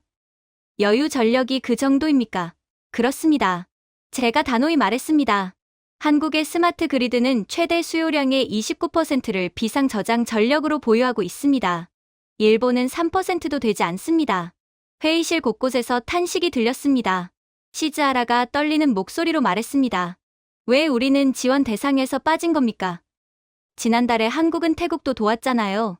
우리는 자연재해 피해국이 아니라 관리 부실로 스스로 자초한 위기입니다. 그리고 한국에 대해 독도 문제로 시비까지 걸었잖아요. 우리를 도와줄 리가 없죠. 제가 조용하지만 단단하게 답했습니다. 한국은 스스로 일으킨 붕괴를 지원하지 않습니다. 그리고 자신들에게 싸움을 걸어온 나라라면 더더욱이요. 그들은 그걸 절대로 잊지 않고 모두 기억해 두거든요. 방 안의 공기가 무겁게 가라앉았습니다. 미레가키가 불안한 표정으로 물었습니다. 한국은 작년 태풍 때 전력 난리 났다더니 복구 시간은 얼마나 걸렸죠? 40분이었습니다. 제가 답했습니다. 자동화된 전력 재배치 시스템이 즉시 작동했기 때문입니다. 그들은 AI 시스템으로 세계에서 가장 효율적인 시스템을 구축한 국가예요. 그리고 우리는 토모나리가 숨죽여 물었습니다. 전국 단위의 자동 재배치 시스템이 없습니다. 그리고 전부 사람이 일일이 수작업으로 관리하죠. 제가 말했습니다. 한국의 AI가 자동으로 복구할 때 우리는 아직도 수동 복구 체제에 의존한다는 말입니다. 스크린에는 새로운 수치가 떠올랐습니다. 일본의 72시간 피해 예상액 4.3조 엔. 한국 글로벌 공급망 영향 없음. 아라모리는 고개를 떨구며 말했습니다. 세계가 이걸 보겠죠. 이미 보고 있습니다. 제가 해외 헤드라인을 띄웠습니다. 일본 노후 전력망, 글로벌 생산 위협, 한국 기업, 1시간 만에 국제 지원 개시, 세계 신뢰, 도쿄에서 서울로 넘어가다. 시즈하라는 두 손으로 얼굴을 감싸며 말했습니다. 이건 너무 굴욕적이네요. 굴욕이 아니라 현실입니다. 제가 말했습니다. 세계는 과거가 아니라 지금 잘하는 나라를 신뢰합니다. 제 휴대폰이 다시 울렸습니다. 이번에는 더 충격적인 소식이었습니다. 한국 기업, 일본 정전으로 영향받는 글로벌 고객사 물량을 긴급 대체 생산 착수. 실행시간 63분. 토모나리는 자리에서 몸을 일으켰습니다. 63분. 우리는 부처 회의 소집도 그 시간 안에 못합니다. 맞습니다. 제가 냉정히 설명했습니다. 한국 민간 기업들은 분기마다 위기 대응 훈련을 하고 국가 전력 운영센터는 월 2회 최악의 상황을 가정한 리허설을 진행합니다. 그들은 이미 AI 기반의 최신형 시스템을 구축해 놓았음에도 말이죠. 우리는 시즈하라가 조용히 물었습니다. 2년에 한 번 서류상 훈련을 합니다. 제가 답했습니다. 회의실의 좌절감은 더 깊어졌습니다. 저는 이어 말했습니다. 한국은 모든 산업단지에 마이크로 그리드를 구축해 두었습니다. 한 지역이 멈추면 네트워크가 즉시 나머지 지역에서 전력을 보충합니다. 미레가키는 거의 속삭이듯 말했습니다. 그러니까 한국 시스템은 세계 최고 수준의 자가 복구 능력을 갖춘 거군요. 네. 그래서 지금 세계가 그들을 선택하는 겁니다. 새로운 보고가 들어왔습니다. 일본 일부 지역, 36시간 만에 초기 복구. 아라모리는 고개를 떨구며 중얼거렸습니다. 36시간 옛날엔 우리가 위기 대응의 모델이었는데 지금은 경고의 사례로 남겠군요. 그리고 더 굴욕적인 것은 한국이 우리의 그 타이틀을 그대로 빼앗아 갔어요. 저는 방안을 둘러보며 차분히 결론을 말했습니다. 이 정전 사태는 단순한 기술 문제가 아닙니다. 세계는 지금 위기에서 믿을 수 있는 나라가 어디인지 확인했습니다. 아무도 반박하지 않았습니다. 저는 마지막으로 말했습니다. 이번 위기 속에서 한국은 믿고 맡길 수 있는 국가임을 증명했습니다. 그리고 일본은 세계가 가장 우려하는 국가가 되었습니다. 완전히 뒤처진 거죠. 모두의 표정에 새겨진 절망이 그 사실을 증명하고 있었습니다. 하지만 더욱 충격적인 상황은 따로 있었어요. 다음 날 아침부터 이상한 소문이 외교 라인을 타고 퍼지기 시작했거든요. 처음에는 누구도 믿으려 하지 않았고 저조차도 반신반의했습니다.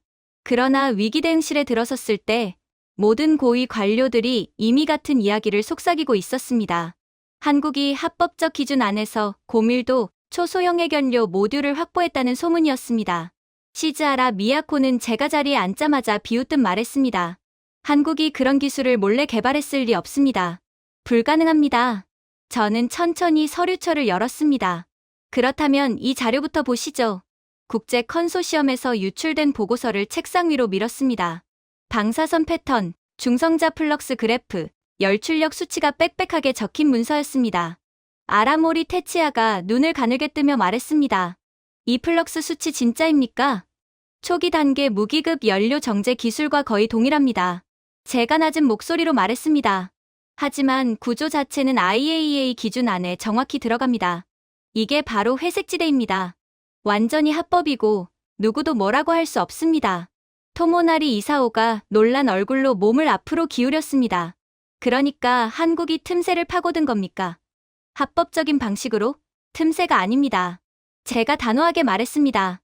경계선의 정밀한 활용입니다. 규정의 끝까지 누구도 예상 못한 수준까지 밀어붙인 겁니다. 회의실은 다시 조용해졌습니다. 시즈하라가 고개를 저으며 말했습니다.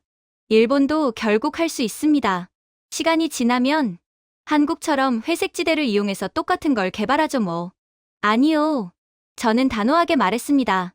5년도 아닙니다. 10년도 아닙니다. 20년 안에도 못 따라잡습니다. 그녀는 표정을 굳히며 물었습니다. 근거는요? 저는 자료의 성능 테이블을 가리켰습니다. 일본이 2000년대 초에 폐기한 냉각 방식입니다. 한국은 이를 신소재와 AI 기반 제어 시스템으로 되살렸습니다. 우리는 그 재료도 그 생태계도 없습니다. 아라모리가 얼굴을 쓸어내리며 중얼거렸습니다.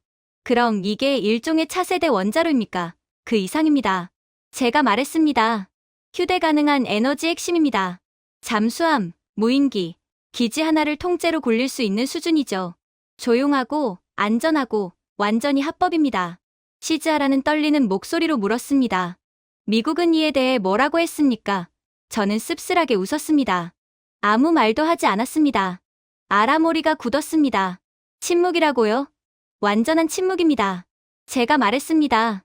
이건 승인과 같습니다. 토모나리가 깊게 숨을 내쉬었습니다. 왜 미국이 한국 편을 그렇게까지 드는 겁니까? 한국은 미국에게 실질적인 지렛대입니다. 제가 설명했습니다. 일본은 예측 가능하고 느리고 법으로 묶여 있습니다. 그러니까 중국이 개망신을 줘도 아무것도 못한 채 쳐다만 보고 있었죠. 하지만 한국은 빠르고 혁신적이며 전략적 가치는 계속 높아지고 있습니다. 그때 대형 모니터에 새로운 속보가 떴습니다. 미국 합동해군 사령부가 한국의 핵 모듈 대응 플랫폼과 장기 합동훈련을 발표한 것입니다. 시즈하라는 충격으로 말을 잇지 못했습니다. 이젠 아예 공개적으로 한국과 손잡는군요. 이젠 숨길 필요가 없어진 거죠. 제가 말했습니다. 미국은 이미 정했습니다. 아시아에서 자신들이 미래를 걸 국가는 한국입니다. 아라모리가 벌떡 일어나며 물었습니다. 그럼 일본은요? 우리는 어떻게 됩니까? 저는 잠시 망설이다 말했습니다. 일본은 그저 관찰자가 됩니다. 자신의 전략적 가치가 사라지는 걸 지켜보는 나라요. 한국이 핵미사일을 갖게 되더라도 우리는 핵미사일은커녕 미사일의 사거리 제한조차 풀지 못할 것입니다. 아무도 말을 잇지 못했습니다. 회의실의 무거운 공기를 깨기 위해 저는 두 나라의 비교 자료를 화면에 띄웠습니다. 한국의 회색지대 핵 모듈은 중성자 효율이 18% 높았고 열 손실은 40% 낮았습니다. 완전한 국제 규정 준수였고 36시간 내 배치 가능하며 AI 기반 안정화 시스템을 탑재하고 있었습니다. 반면 일본은 초소형 원자로 프로그램도 없고 1980년대 냉각 방식에 머물렀으며 한국과는 7에서 10년의 기술 격차가 존재했습니다. 규제 체계도 낡아 있었고 빠른 배치 능력도 전혀 없었기에 가능성 자체가 없었죠. 토모나리가 작게 말했습니다. 우린 정말 수십 년 뒤처졌군요. 그리고 격차는 더 벌어질 겁니다.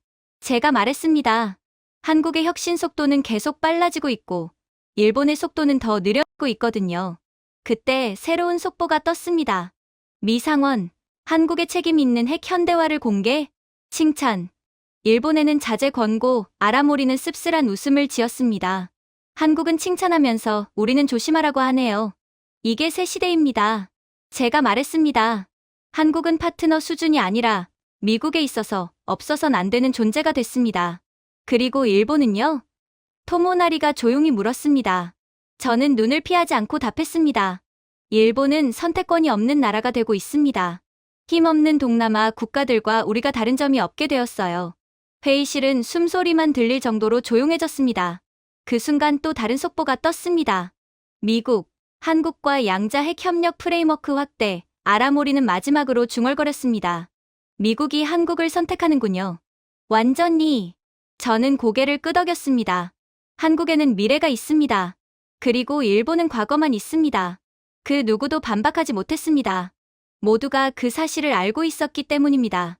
그리고 그날 저녁 다시 브리핑실로 돌아왔을 때 분위기는 완전히 달라져 있었죠. 누구도 군사 압박, 핵 균형, 지정학적 영향력 같은 말을 꺼내지 않았습니다. 대신 회의는 아라모리 테치야의 조용한 질문으로 시작됐습니다.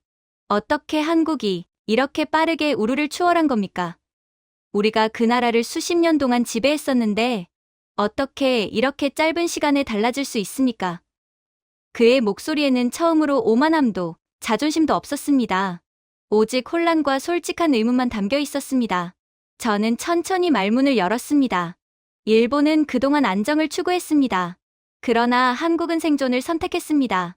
그리고 그 차이가 모든 것을 만들었습니다. 시즈하라 미야코가 눈썹을 찌푸렸습니다. 생존이라니요. 무슨 의미입니까? 숫자가 아니라 사람으로 설명드리겠습니다. 제가 말했습니다. 한국의 성장은 통계가 만든 게 아니라 사람들이 만든 것입니다. 토모나리 이사오가 몸을 앞으로 숙였습니다. 어떤 사람들 말입니까? 그들의 부모들입니다. 제가 답했습니다. 자녀 교육비를 위해 두세 가지 일을 병행하던 부모들. 새벽까지 일하고 몇 시간 자고 그래도 새벽 도시락을 챙겨 학교에 보냈던 아버지들. 아이들 학원비를 마련하려고 본인 식사를 줄이던 어머니들. 시즈하라는 조용히 고개를 떨구었습니다. 우리는 그런 모습은 보지 못했군요. 보려 하지 않으셨던 겁니다. 제가 부드럽게 말했습니다. 그 모습을 인정하면 우리가 얼마나 덜 노력했는지도 인정해야 했으니까요. 저는 서류에서 사진 한 장을 꺼내 테이블 위에 올려두었습니다. 1980년대 한국의 낡은 공장 내부 사진이었습니다. 기계 진동으로 뿌연 공기, 뜨거운 증기, 그리고 교대 시간을 줄이려고 기계 옆에 종이박스를 깔고 잠든 노동자들. 이 사람들은 전쟁 직후 폐허가 된 산업을 다시 세웠습니다. 제가 설명했습니다. 청력이 망가질 정도로, 허리가 굽을 정도로 일했습니다. 사치가 아니라 가족의 내일을 위해서요. 아라모리가 속삭이듯 말했습니다. 그게 그들의 힘의 근원이었군요. 맞습니다. 제가 고개를 끄덕였습니다. 한국의 성장은 기적이 아닙니다. 대가입니다. 시간으로 치르고, 체력으로 치르고, 건강으로 치른 대가입니다. 또 다른 사진을 보여드렸습니다. 어두운 군부대 숙소에서 졸린 눈으로 공학책을 들여다보는 병사의 모습이었습니다. 한국의 수많은 장병들은 제대 후 아무런 기반 없이 사회로 돌아옵니다. 그래도 낮에는 일하며 밤에는 공부했습니다. 기술직 자격증을 따고 공장에 들어갔습니다. 왜냐하면 나라가 필요했기 때문입니다. 그 세대는 편안보다 책임을 택한 세대였습니다. 토모나리가 떨리는 목소리로 말했습니다. 우리는 그런 결의를 본 적이 없었습니다. 당연합니다. 제가 말했습니다. 한국은 이런 이야기를 자랑하지 않았으니까요. 세계는 K-팝과 화려한 도심만 보았습니다. 한국의 젊은 세대조차도 그 이전 세대의 희생을 다 알지 못합니다. 그리고 저는 회의실을 천천히 걸었습니다. 한국의 기술자들 중엔 경제 위기 때 공장 바닥에서 며칠씩 잠을 자며 라인을 지킨 사람들도 있습니다. 단 하루라도 멈추면 주문이 끊기고 회사가 무너질 걸 알았기 때문입니다. 아라모리는 화면에 뜬 한국의 성장 그래프를 한참 바라보았습니다. 그러니까 그들은 정말 몸으로 나라를 일으킨 거군요. 예. 그러니까 우리가 한국을 따라잡지 못하고 그럴 가능성조차 없는 겁니다. 제가 대답했습니다. 한국의 경제, 산업, 기술 그 모든 뿌리는 바로 그 한국인들의 땀과 희생입니다. 그리고 일본인들은 국가와 가족을 위해 그러한 땀과 희생을 해본 적이 없죠. 그게 차이입니다. 시즈하라는 깊은 숨을 내쉬었습니다. 우리는 한국이 운이 좋아서 성장했다고 생각했습니다. 세계가 수요를 만들어줬고, 미국이 도와줬고, 그 모든 것도 도움이 되긴 했겠지만, 제가 말을 이었습니다. 한국이 이룬 것들은 외부의 도움만으로는 결코 불가능한 일입니다. 한국은 뒤처지는 순간 나라가 사라질지도 모른다는 위기감 속에서 살았습니다. 그래서 멈출 수 없었습니다. 회의실 전체가 조용해졌습니다. 토모나리가 조용히 물었습니다. 그렇다면 일본이 뒤처진 이유는 우리가 그런 절박함을 갖지 못했기 때문입니까? 저는 숨을 들이켰다가 천천히 내쉬며 답했습니다. 그렇습니다. 일본은 번영했고, 그래서 편안해졌습니다. 그러나 한국은 아직 끝나지 않은 과제를 짊어졌고, 그 무게가 그들을 더 강하게 만들었습니다. 아무도 반박하지 않았습니다. 한국은 단순히 성장한 것이 아닙니다. 제가 마지막으로 말했습니다. 한국은 견뎠고, 버텼고, 결국 이겨냈습니다. 그리고 그 사실을 깨달은 순간, 우리 모두는 한국의 성공을 분석하는 것이 아니라, 우리 자신의 안일함을 바라보고 있다는 걸 알게 되었습니다. 다음 날 아침 회의실에 들어섰을 때, 다른 사람들은 이미 자리에 앉아 저를 기다리고 있었습니다. 그들의 얼굴에는 피로가 묻어 있었지만 그것보다 더 깊은 감정이 보였습니다. 우리는 여전히 한국의 성장의 본질을 완벽히 이해하지 못하고 있다는 깨달음이었습니다. 아라모리 테츠야가 제가 앉자마자 조용히 물었습니다. 한국이 희생으로 강해졌다고 하셨죠. 그런데 도대체 어떻게 그런 결의를 가진 겁니까? 어떻게 그렇게 작은 나라가 그토록 버티고 싸울 수 있었습니까? 저는 잠시 숨을 고르고 말했습니다. 그럼 일본이 듣고 싶어 하지 않던 이야기들을 들려드리겠습니다. 한국이라는 나라를 만든 진짜 이야기들입니다. 시즈하라 미야코가 팔짱을 끼며 말했습니다. 또 부모나 기술자 이야기인가요? 아닙니다. 제가 고개를 저었습니다. 이번엔 나라가 무너질 때 그 앞에 서 있던 사람들의 이야기입니다. 토모나리 이사오가 힘을 주어 말했습니다. 전쟁을 말하는 겁니까? 그렇습니다. 제가 답했습니다. 전쟁, 고난, 그리고 부서져도 다시 일어나던 그들의 의지 말입니다. 아라모리가 손짓하며 계속하라는 뜻을 보였습니다. 한국은 세계에서도 드문 나라입니다. 제가 말했습니다. 한 세대 전체가 죽더라도 우리 땅을 지키겠다고 결의했던 나라. 실제로 한국전쟁 당시 수많은 10대들이 나이를 속여서 입대했습니다. 농부들은 군화도 없이 걸어서 지원했고, 어머니들은 눈물로 아들을 보내고 혼자서 무너진 집을 다시 일으켰습니다.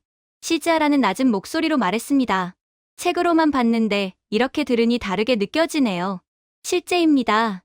제가 말했습니다. 심지어 그 의지는 베트남 전쟁까지 이어졌습니다. 저는 책상 위에 또 다른 서류를 펼쳤습니다. 한국은 베트남전에 30만 명 넘는 병력을 파병했습니다. 부귀 영화를 누리고 싶어서가 아닙니다. 영광 때문도 아닙니다. 당시 한국은 가난했고, 외화가 부족했고, 경제가 언제 무너질지 모르는 상태였습니다.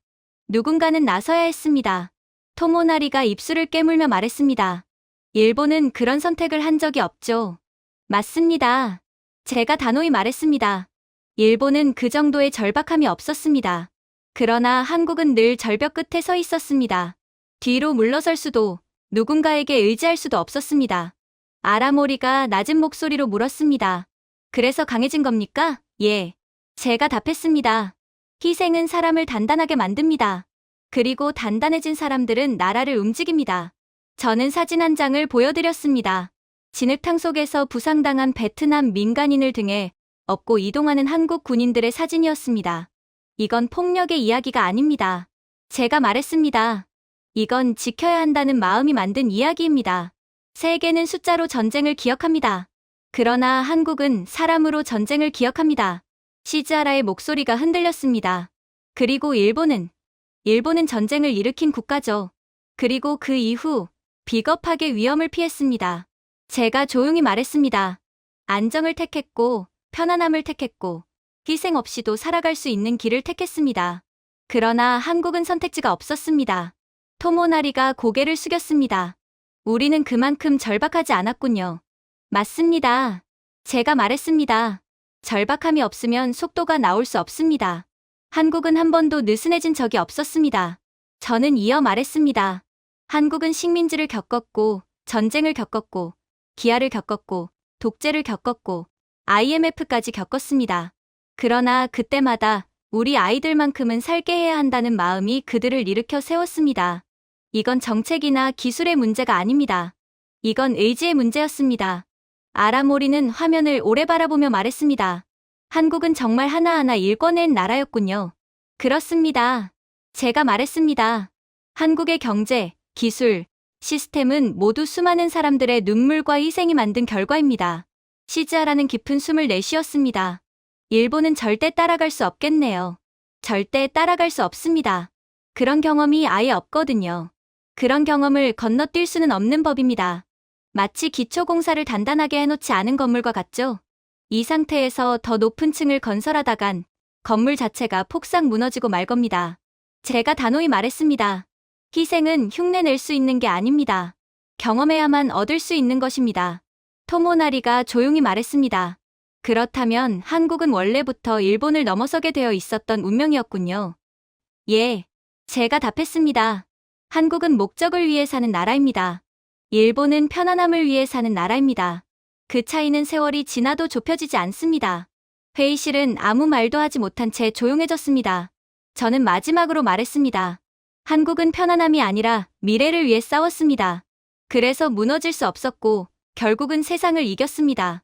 하지만 모두가 제 말에 인정한 것은 아니었어요. 갑자기 니레가키 카즈우미가 서류 뭉치를 탁자에 세게 내리치며 외쳤습니다. 한국을 다시 압박해야 합니다. 새로운 수출 규제로 정신을 차리게 해야 합니다. 일본이 아직 기술 우위를 가지고 있다는 걸 보여줘야 합니다. 저는 조용히 눈을 좁혔습니다. 우리는 이미 이 카드를 썼습니다. 그때도 효과가 없었는데 지금이라고 다르겠습니까? 시즈하라. 미야코는 손을 휘저으며 대수롭지 않다는 듯 말했습니다. 이번에는 훨씬 더 강력한 규제를 준비했습니다. 우리에겐 아직 영향력이 있습니다. 아직 영향력이 있다고 생각하시는 게 문제입니다. 아직도 현실을 보려하지 않고 있거든요. 제가 말하자 방 안의 모든 시선이 제 쪽으로 향했습니다. 한국이 아직 일본 기술에 의존한다고 착각하고 계시네요. 지금은 상황이 완전히 반대입니다. 아라모리 테츠야가 굳은 표정으로 말했습니다. 지금 바로 설명하십시오. 저는 태블릿을 펼쳐 반도체 장비, 배터리 소재, 초정밀 나노 컴포넌트 세 가지 분야를 화면에 띄웠습니다. 지금은 일본이 한국에 의존하고 있습니다. 한국이 일본에 의존하는 게 아니라요. 니레가키가 코웃음을 쳤습니다. 말도 안 되는 소리군요. 이 기술들의 절반은 일본이 만든 겁니다. 맞습니다. 일본이 만들었습니다. 제가 고개를 끄덕였습니다. 하지만 한국이 완성했습니다. 그게 중요한 거죠. 니레가키가 이를 악물며 말했습니다. 증거를 보여보시죠. 그래서 저는 보여주었습니다. 첫 번째 그래프를 가리키며 말했습니다. 여기 보시면 일본이 한국의 EUV 공정 제어 모듈에 얼마나 의존하는지 나옵니다. 동아시아에서 고수율 웨이퍼 보정용 제어 모듈 시장의 92%가 한국 제품입니다. 이 장비가 없으면 일본 주요 반도체 기업들은 최대 40%의 생산량을 잃습니다. 시즈하라가 눈을 크게 뜨며 중얼거렸습니다. 92%라니 있을 수가 없는 숫자예요. 있습니다. 그리고 이것도 보수적으로 잡은 수치입니다. 저는 두 번째 슬라이드를 열었습니다. 일본의 산업용 백업 전력 시스템은 한국의 고밀도 전고체 배터리에 의존합니다. 일본 비상 전력망의 약 68%입니다. 이 공급이 끊기면 공장은 몇 분 만에 멈춰섭니다. 아라모리가 숨을 거칠게 내쉬었습니다. 그럼 우리가 한국을 막으려고 하면 한국은 바로 대체합니다. 아무런 타격도 입지 않고 말이죠. 반면에 일본은 바로 무너집니다. 그리고 한국이 공급망을 다시 복구해줄 때까지 숨도 못 쉰 채 죽어가겠죠. 방 안은 찬물이라도 끼얹은 듯 조용해졌습니다. 그러나 저는 아직 말을 끝내지 않았습니다. 다음 슬라이드를 열며 말했습니다. 이뿐만이 아닙니다. 정밀 로보틱스 산업의 핵심인 탄소 나노섬유 소재 역시 한국이 일본 제조업의 74%를 공급하고 있습니다. 이 소재가 없으면 일본 공장은 마이크론 단위의 정밀도를 유지할 수 없습니다. 분기별로 최대 1조 엔 손실이 발생합니다. 토모나리가 괴로운 표정으로 말했습니다. 그렇다면 우리가 한국을 자극하면 결국 우리 스스로를 해치는 꼴이군요. 자해입니다. 멍청한 짓이죠. 제가 단호하게 말했습니다. 하지만 니레가키는 여전히 고집을 꺾지 않았습니다. 그래도 일본의 위신을 지켜야 합니다. 한국에게 밀리는 모습을 보일 수는 없습니다. 아라모리는 차갑게 그를 바라보며 말했습니다. 위신이란 건 결과로 보여주는 겁니다. 현실은 정반대잖습니까? 그럼에도 불구하고 규제는 강행되었습니다. 그리고 단 하루가 지나자 일본의 발표는 그대로 자충수가 되었습니다. 한국은 발표된 날 단 몇 시간 만에 모든 공급망을 전부 대체했습니다. 국제사회는 일본을 시장 교란국, 불안정한 공급국이라 비판했습니다. 그리고 일본 산업은 무너졌습니다. 로보틱스 생산량 33% 감소, 자동차 수출 일주일 만에 12% 감소, 세계 현해 정밀 센서 공장 가동 전면 중단, 일본 산업용 핵심 부품 납품 지연 평균 28% 증가, 글로벌 고객사 37곳의 계약 상실. 시즈하라가 충격에 찬 목소리로 말했습니다. 한국은 하루 만에 대응했는데 일본은 어떻게? 저는 담담히 말했습니다. 한국은 이미 모든 시나리오를 대비해왔습니다. 일본은 과거를 믿었고 한국은 미래를 준비했습니다. 그런 국가에 덤빈다는 건 세상에서 가장 멍청한 짓이죠. 그리고 그 세계에서 멍청한 사람이 바로 우리가 되었습니다. 그걸 전 세계가 알게 되었죠. 이후 발표된 자료는 더욱 충격적이었습니다. 일본이 37개의 글로벌 계약 중 한국 기업들이 가져간 비율은 무려 91%였습니다. 전력망 부품, 국제용 고밀도 배터리, 정밀 센서, 산업용 로봇 액추에이터까지 한국이 모두 가져갔습니다. 토모나리가 입을 떨며 말했습니다. 이건 일본 로봇 산업 전체 규모에 해당합니다. 그리고 이제 그 산업은 한국 것이 되었습니다. 일본이 현실을 보려하지 않을수록 그 피해는 계속해서 누적되는 겁니다. 제가 고개를 끄덕이며 말했습니다. 마지막으로 미국과 유럽의 대기업들이 잇따라 발표했습니다. 일본은 더 이상 안정적 공급국이 아니다. 한국을 동아시아 핵심 제조 파트너로 지정한다. 순식간에 판도가 바뀌었습니다. 일본의 보복은 보복이 아니라 스스로 무너지는 과정이었습니다. 그리고 한국은 일본이 떨어뜨린 모든 것을 조용히 주워 담았습니다. 회의실은 깊은 침묵에 잠겼습니다. 하지만 이러한 침묵은 그리 오래가지 않았죠. 속보가 제 태블릿 화면에 번쩍 뜨는 순간 회의실 전체가 조용해졌습니다. 일본 주요 대기업 다수가 한국 이전을 공식 발표. 저는 화면을 모두가 볼 수 있게 돌려놓았습니다. 토모나리 이사오는 믿기지 않는다는 듯 화면을 멍하니 바라보셨습니다. 이게 사실입니까? 그가 떨리는 목소리로 물어왔습니다. 저는 의자의 등을 기댄 채 차분하게 답했습니다. 그 기업들이 계산을 끝냈기 때문입니다. 한국이 더 저렴한 전력, 더 빠른 인허가, 더 높은 안정성을 제공합니다. 그리고 기업은 이윤을 위해 최고의 이익이 되는 방향으로 움직이는 법이죠. 니레가키 카즈우미는 주먹을 꽉 쥔 채 물었습니다. 한국이 전력이 더 싸다고요? 얼마나 말입니까? 저는 또 다른 자료를 열어 보여드렸습니다. 한국 산업용 전기요금은 일본보다 평균 41% 낮습니다. 그러나 전력망 신뢰도는 세계 상위권입니다. 일본은 이제 32권 바뀌죠. 누구도 말을 잇지 못했습니다. 시즈하라 미야코는 불안하게 책상을 손가락으로 두드렸습니다. 하지만 이전 비용이 너무 큽니다. 기업들이 쉽게 움직일까요? 저는 천천히 고개를 저었습니다. 한국에서는 인허가, 설비 확장 속도가 일본보다 빨라서 이전 비용을 3년이면 회수합니다. 일본에서는 공장 증설만 해도 7에서 10년을 기다려야 합니다. 그러나 한국은 몇 달이면 그녀의 입술이 굳게 다물렸습니다. 잠시 후 화면에는 또 다른 보고서가 떴습니다. 이번엔 일본 엔지니어 네트워크에서 보내온 내부 자료였습니다. 한국으로의 전근을 요청한 일본 엔지니어 분기별 9,000명. 아라모리 테치하는 펜을 떨어뜨릴 뻔했습니다. 9,000명 한 분기 만에 그렇게나 많이요? 저는 고개를 끄덕였습니다. 대부분 40세 미만입니다. 그들은 안정성과 연구 지원, 더 나은 임금을 원합니다. 지금 한국이 그 모든 것을 제공합니다. 테치아는 힘겹게 침을 삼켰습니다. 그러면 일본은 핵심 인력을 잃는 겁니까? 저는 조용히 대답했습니다. 이미 잃고 있습니다. 문제는 속도죠. 그 속도는 아무도 예상하지 못했거든요. 미야코가 저를 향해 물었습니다. 왜 이렇게 갑자기 떠나는 겁니까? 저는 진실만 말했습니다. 한국의 1인당 GDP가 일본을 이미 앞섰기 때문입니다. 더 많은 임금을 줄 뿐만 아니라 한국은 미래 기술에 일본의 3배를 투자합니다. 엔지니어는 정체가 아니라 발전을 선택합니다. 당연한 이치죠. 니레가키는 책상을 3개 내리쳤습니다. 우리가 이제 개발도상국처럼 되는 겁니까? 저는 천천히 그의 눈을 바라봤습니다. 정체된 나라가 역동적인 나라를 만날 때 벌어지는 일입니다. 인재는 항상 강한 곳으로 이동합니다.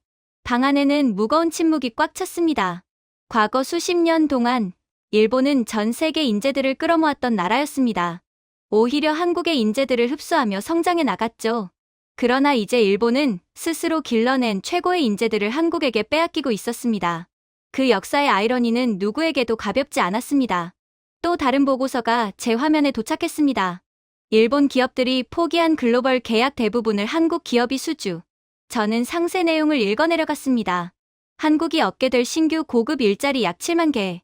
예상 수출 증가액 연간 210억 달러. 테치아는 깊게 숨을 내쉬었습니다. 그 말은 한국이 우리의 회사도, 엔지니어도, 고객도 가져간다는 거군요.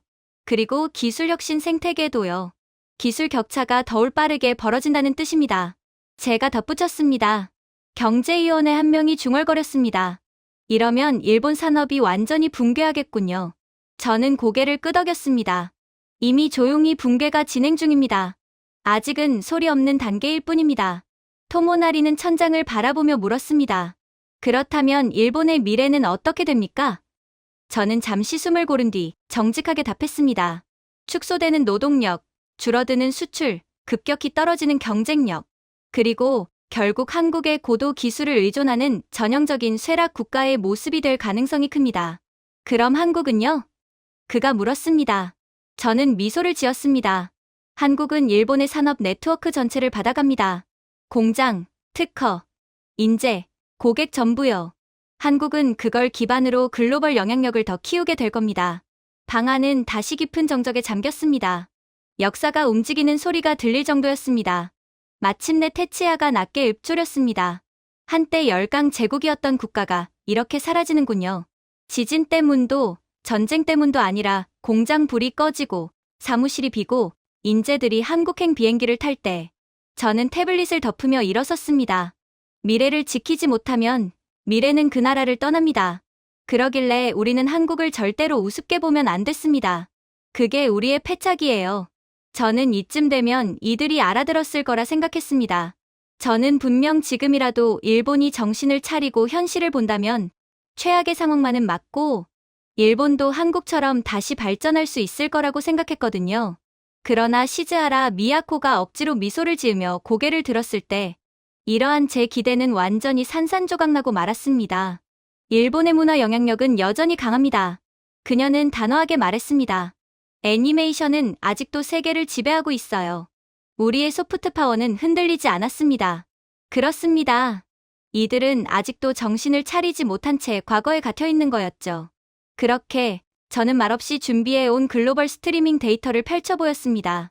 미야코 씨, 저는 조용히 말했습니다. 안타깝지만 숫자가 당신의 말을 부정하고 있습니다. 그녀는 눈살을 찌푸렸습니다. 숫자는 일시적인 겁니다. 문화는 영원하죠. 저는 고개를 살짝 저었습니다. 그 영원하다는 것을 객관적으로 한번 보시죠. 그리고 화면을 돌려 보였습니다. 여기 세계 8대 스트리밍 플랫폼의 지난 분기 자료입니다. 아라모리 테치아가 몸을 앞으로 숙였습니다. 지금 우리가 보는 게 뭐죠?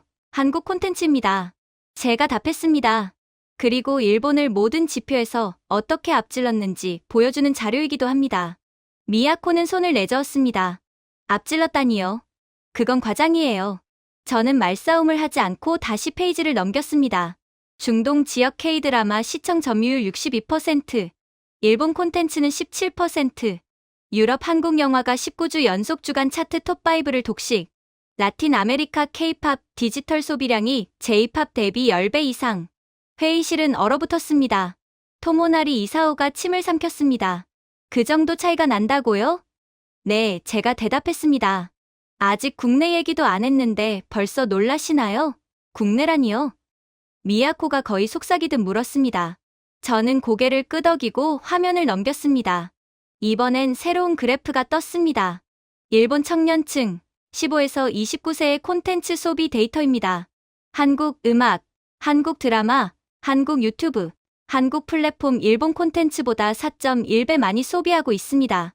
자국민이 이 정도 수준이에요. 일본은 거의 한국의 문화식민지 수준이죠. 공기는 더 이상 움직이지 않았습니다. 에어컨 소리조차 들리지 않았습니다. 이건 과장이에요. 아라모리가 힘없이 말했습니다. 저는 차분하게 또 다른 데이터를 띄웠습니다. 일본의 콘서트 티켓 판매량이 38% 감소했습니다. 반면 한국 아티스트들은 도쿄돔을 일본 가수들보다 먼저, 더 빨리, 더 크게 매진시켰습니다. 그리고 마지막 그래프를 보여주었습니다. 일본 10대와 20대가 사용하는 상위 20개 앱 중 12개가 한국 플랫폼, 한국 게임, 한국 소셜 커뮤니티입니다. 미야코는 입을 막고 고개를 떨구었습니다. 우리 국민이 한국을 선택한다고요. 그것도 압도적으로? 네. 저는 부드럽게 대답했습니다. 한국은 해마다 혁신합니다. 매달, 때로는 매주 변화합니다. 하지만 일본은 90년대의 성공 공식을 반복했습니다. 더 이상 통하지 않는 공식을요. 아라모리는 얼굴을 감싸 쥐었습니다. 그러니까 우리가 세계를 휩쓸던 문화도 결국 사라진 건가요? 사라진 게 아닙니다. 제가 말했습니다. 대체되었습니다. 교체되었습니다. 완전히 추월당했습니다. 토모나리가 떨리는 목소리로 물었습니다. 경제적 영향 숫자도 있나요?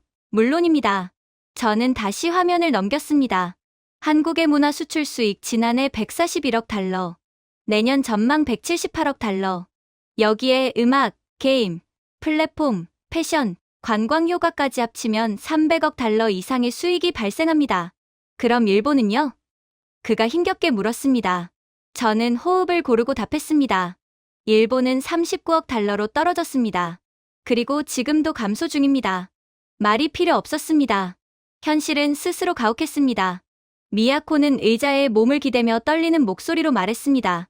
우리는 거인이었는데 어떻게 이렇게 된 걸까요? 저는 진심을 담아 대답했습니다. 일본은 세상을 보지 않았습니다. 하지만 한국은 세상이 원하는 것을 계속 연구했습니다. 저는 설명을 이어갔습니다. 한국 제작사들은 글로벌 분석 데이터를 연구했습니다. 젊은 창작자들에게 과감히 투자했죠. 세계가 원하는 서사 구조를 반영했습니다. 영상, 음악, 기술을 융합하면서 매번 새로운 트렌드를 만들었습니다. 그리고 말했습니다.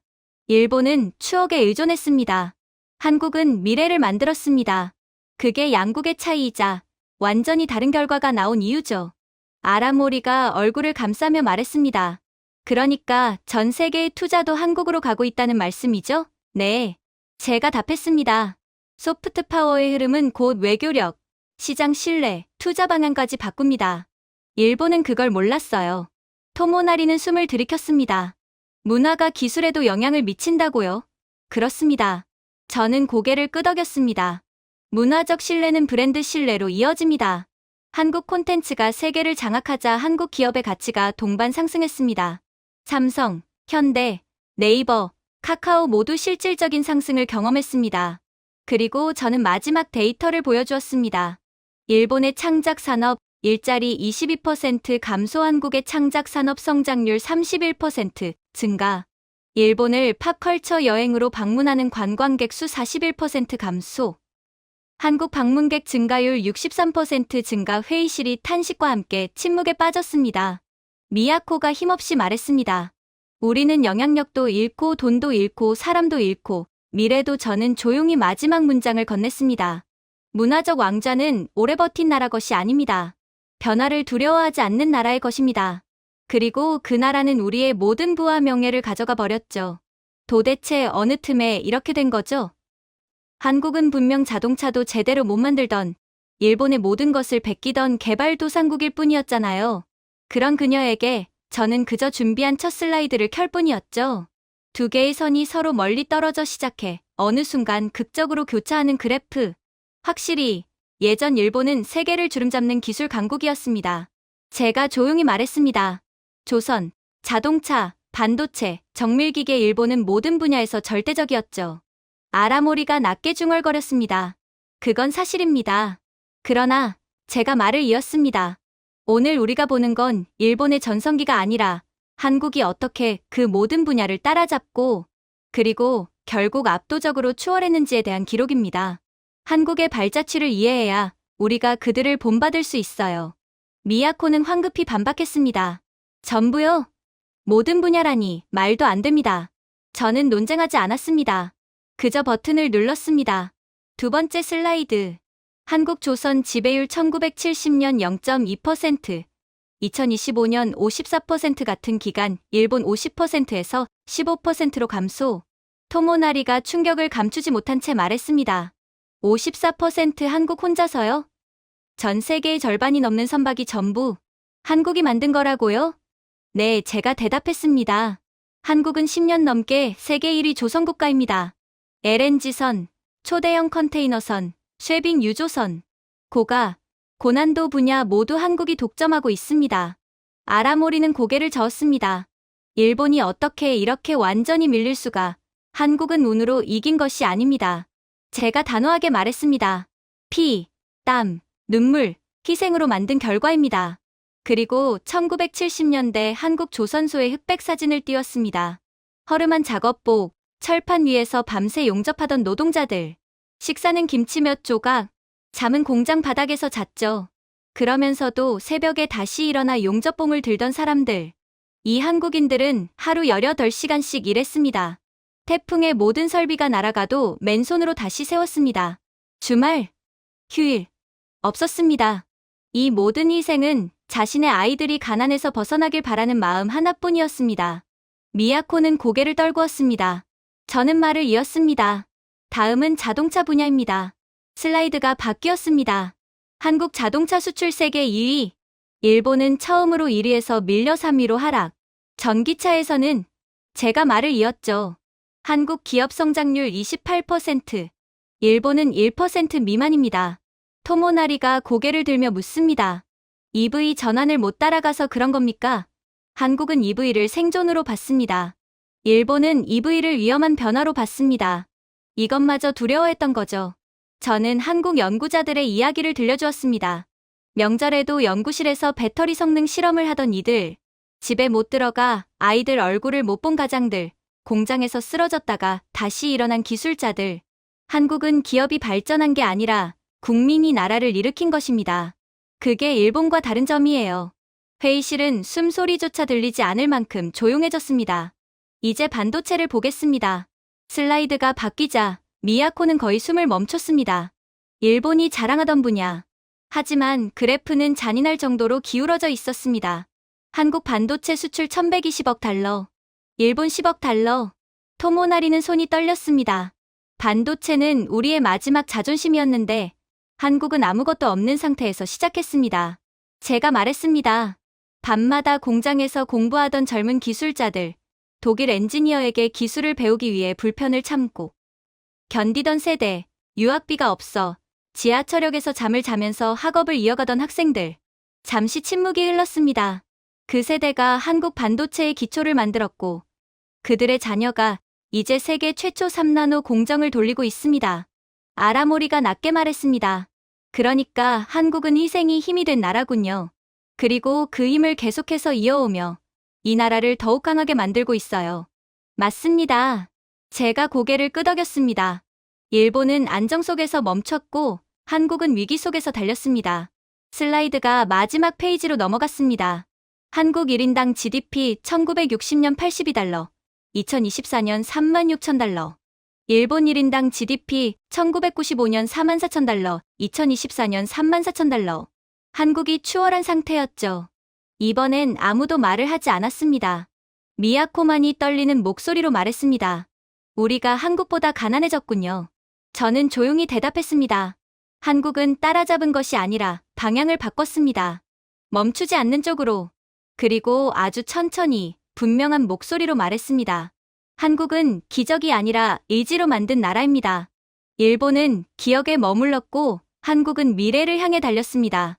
아라모리는 더 이상 반박하지 않았습니다. 그러니까 그가 차갑게 식은 목소리로 말했습니다. 한국의 부상도 일본의 몰락도 결국 운명이었다는 말입니까? 제가 고개를 숙여 천천히 말했습니다. 네.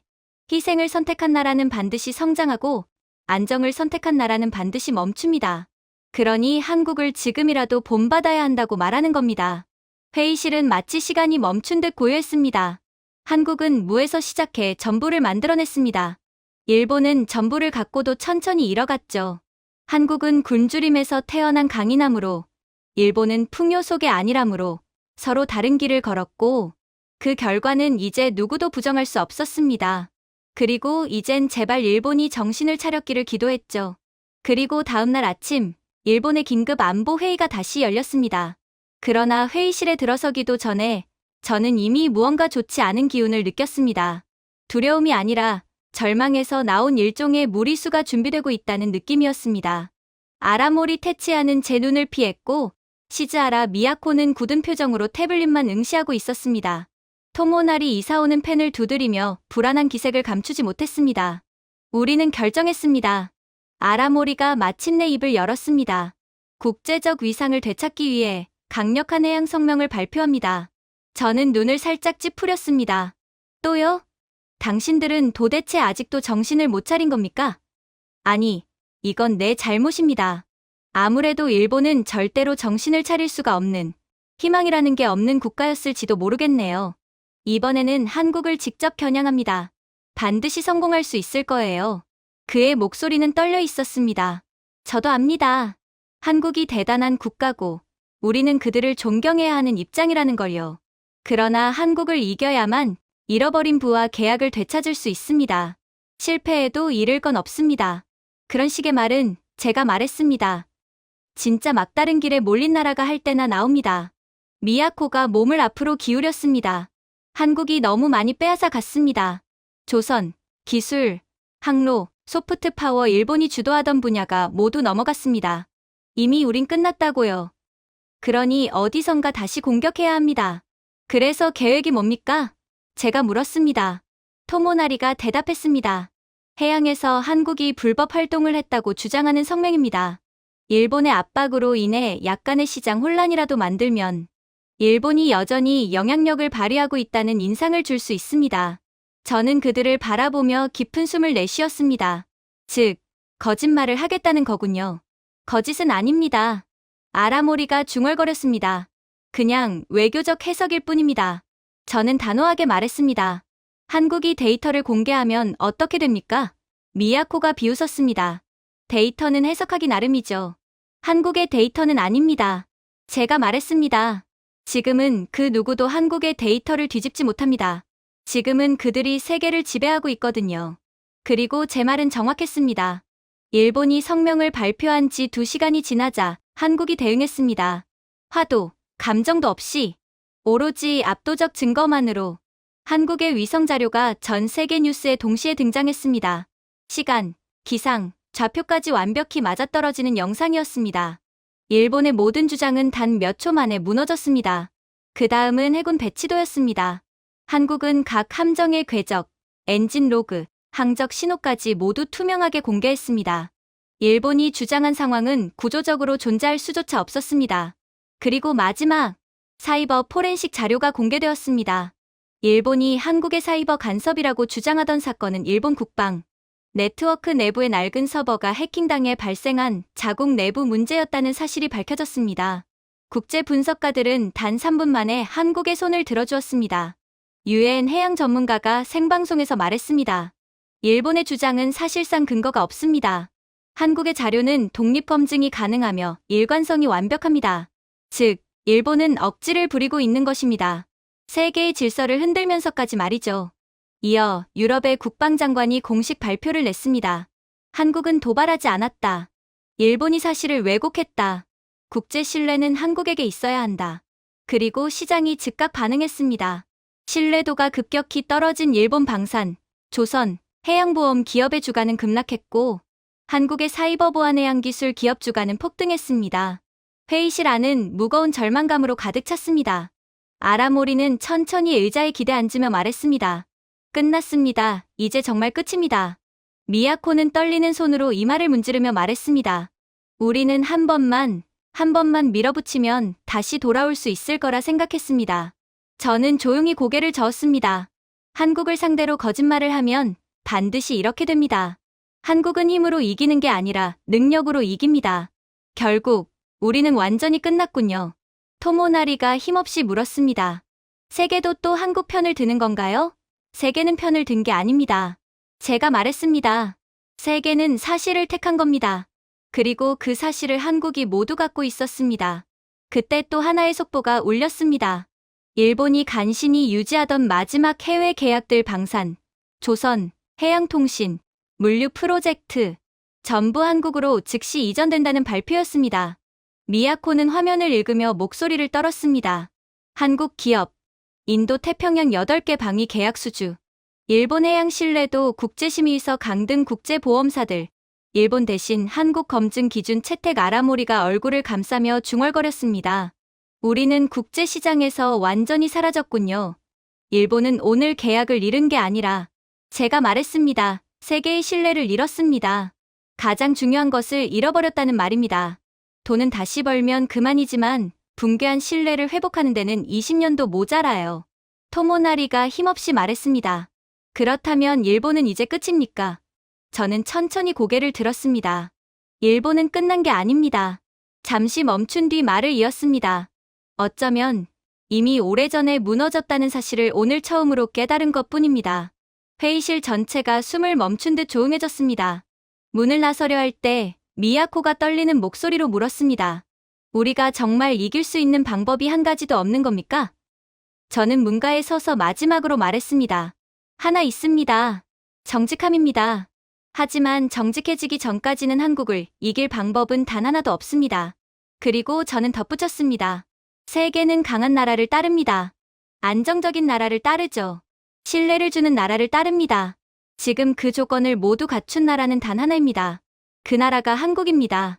그리고 우리는 그런 나라에 감히 도전장을 내민 것이죠. 그런데 그렇게 완전히 절망하고 있던 그때 서울에서 충격적인 발표가 시작되었습니다. 화면이 잠시 흔들리더니 한국 정부 대변인이 차분한 목소리로 말하더군요. 한국은 새로운 지역 협력 동맹을 제안합니다. 일본도 동등한 참여국으로 초청합니다. 주변의 일본 관료들은 말을 잃은 채 굳어버렸습니다. 저는 침묵을 깨고 말했습니다. 한국에게 이런 관용을 기대하지는 않으셨겠죠? 아라모리 테치야가 침을 삼키며 말했습니다. 한국이 우리를 완전히 끝낼 거라고 생각했습니다. 그럴 이유는 충분했죠. 역사적인 문제도 그렇고 우리는 반성하지 않고 오히려 계속해서 한국을 공격했잖아요. 제가 대답했습니다. 하지만 한국은 복수가 아니라 안정성을 택했습니다. 그게 진짜 강대국과 몰락한 나라의 차이입니다. 한국은 정말 대단한 국가군요. 시즈하라 미야코가 몸을 앞으로 기울이며 떨리는 목소리로 물었습니다. 왜 한국은 지금 협력을 제안하는 걸까요? 우리가 한 짓을 생각하면 강한 나라일수록 관대함을 두려워하지 않기 때문일 겁니다. 제가 말했습니다. 그리고 한국은 지금 일본이 수십 년 동안 되찾지 못한 힘을 가지고 있습니다. 잠시 후 한국의 제안 문서가 도착했습니다. 공동반도체 투자위원회, 에너지 비상연계망, 해양감시 공유, 한국의 새로운 안보 프레임워크 참여까지 모든 항목이 조용하지만 압도적인 한국의 주도권을 보여주고 있었습니다. 토모나리 이사오가 중얼거렸습니다. 이건 예전 일본이 다른 나라에게 주던 조건입니다. 맞습니다. 제가 말했습니다. 과거엔 일본이 초청장을 보냈죠. 이제는 한국이 보냅니다. 이게 지금의 우리의 현실인 거죠. 이런 관용에도 기뻐하며 고개를 숙여야 하는 현실 말이에요. 아라모리는 고개를 떨군 채 말했습니다. 우린 이제 선택지가 없습니다. 거절하면 나라가 무너지고 받아들이면 한국의 그늘 아래에서 겨우 살아남는 것이죠. 그 그늘이요. 제가 부드럽게 말했습니다. 여러분이 한때 태양이라고 주장했던 것보다 훨씬 따뜻합니다. 회의실은 조용해졌습니다. 누구도 반박하지 않았습니다. 일본은 제재도, 압박도, 도발도 모두 실패했고 한국의 데이터, 기술, 외교, 신뢰 앞에서는 어떤 술수도 통하지 않았습니다. 이제 한국은 마음만 먹으면 일본을 국제사회에서 완전히 고립시킬 수 있는 위치였습니다. 그럼에도 한국은 협력을 선택했습니다. 미야코가 천천히 숨을 내쉬며 말했습니다. 모든 분야에서 우리를 앞질렀는데 그래도 손을 내밀어 줬군요. 그래서 앞질렀던 겁니다. 애초에 한국을 이기는 건 말이 안 됐던 거죠. 제가 대답했습니다. 곧 한국 대표단이 화상회의로 연결되었습니다. 한국 측 인사는 차분한 목소리로 말했습니다. 우리는 당신들의 굴욕을 원하지 않습니다. 지역은 협력할 때 성장합니다. 과거의 경쟁도, 갈등도 내려놓고 새로운 구조를 만들고자 합니다. 아라모리는 아무도 요구하지 않았음에도 깊게 고개를 숙였습니다. 한국이 우리를 추월했음에도 이렇게 손을 내밀어 주시다니 감사드립니다. 토모나리는 떨리는 목소리로 말했습니다. 한국은 일본이 한때 되려고 했던 모습이 되었군요. 아니죠. 제가 조용히 말했습니다. 한국은 일본이 끝내 되지 못했던 나라가 된 겁니다. 이번에는 일본 관료 누구도 불편한 기색을 보이지 않았습니다.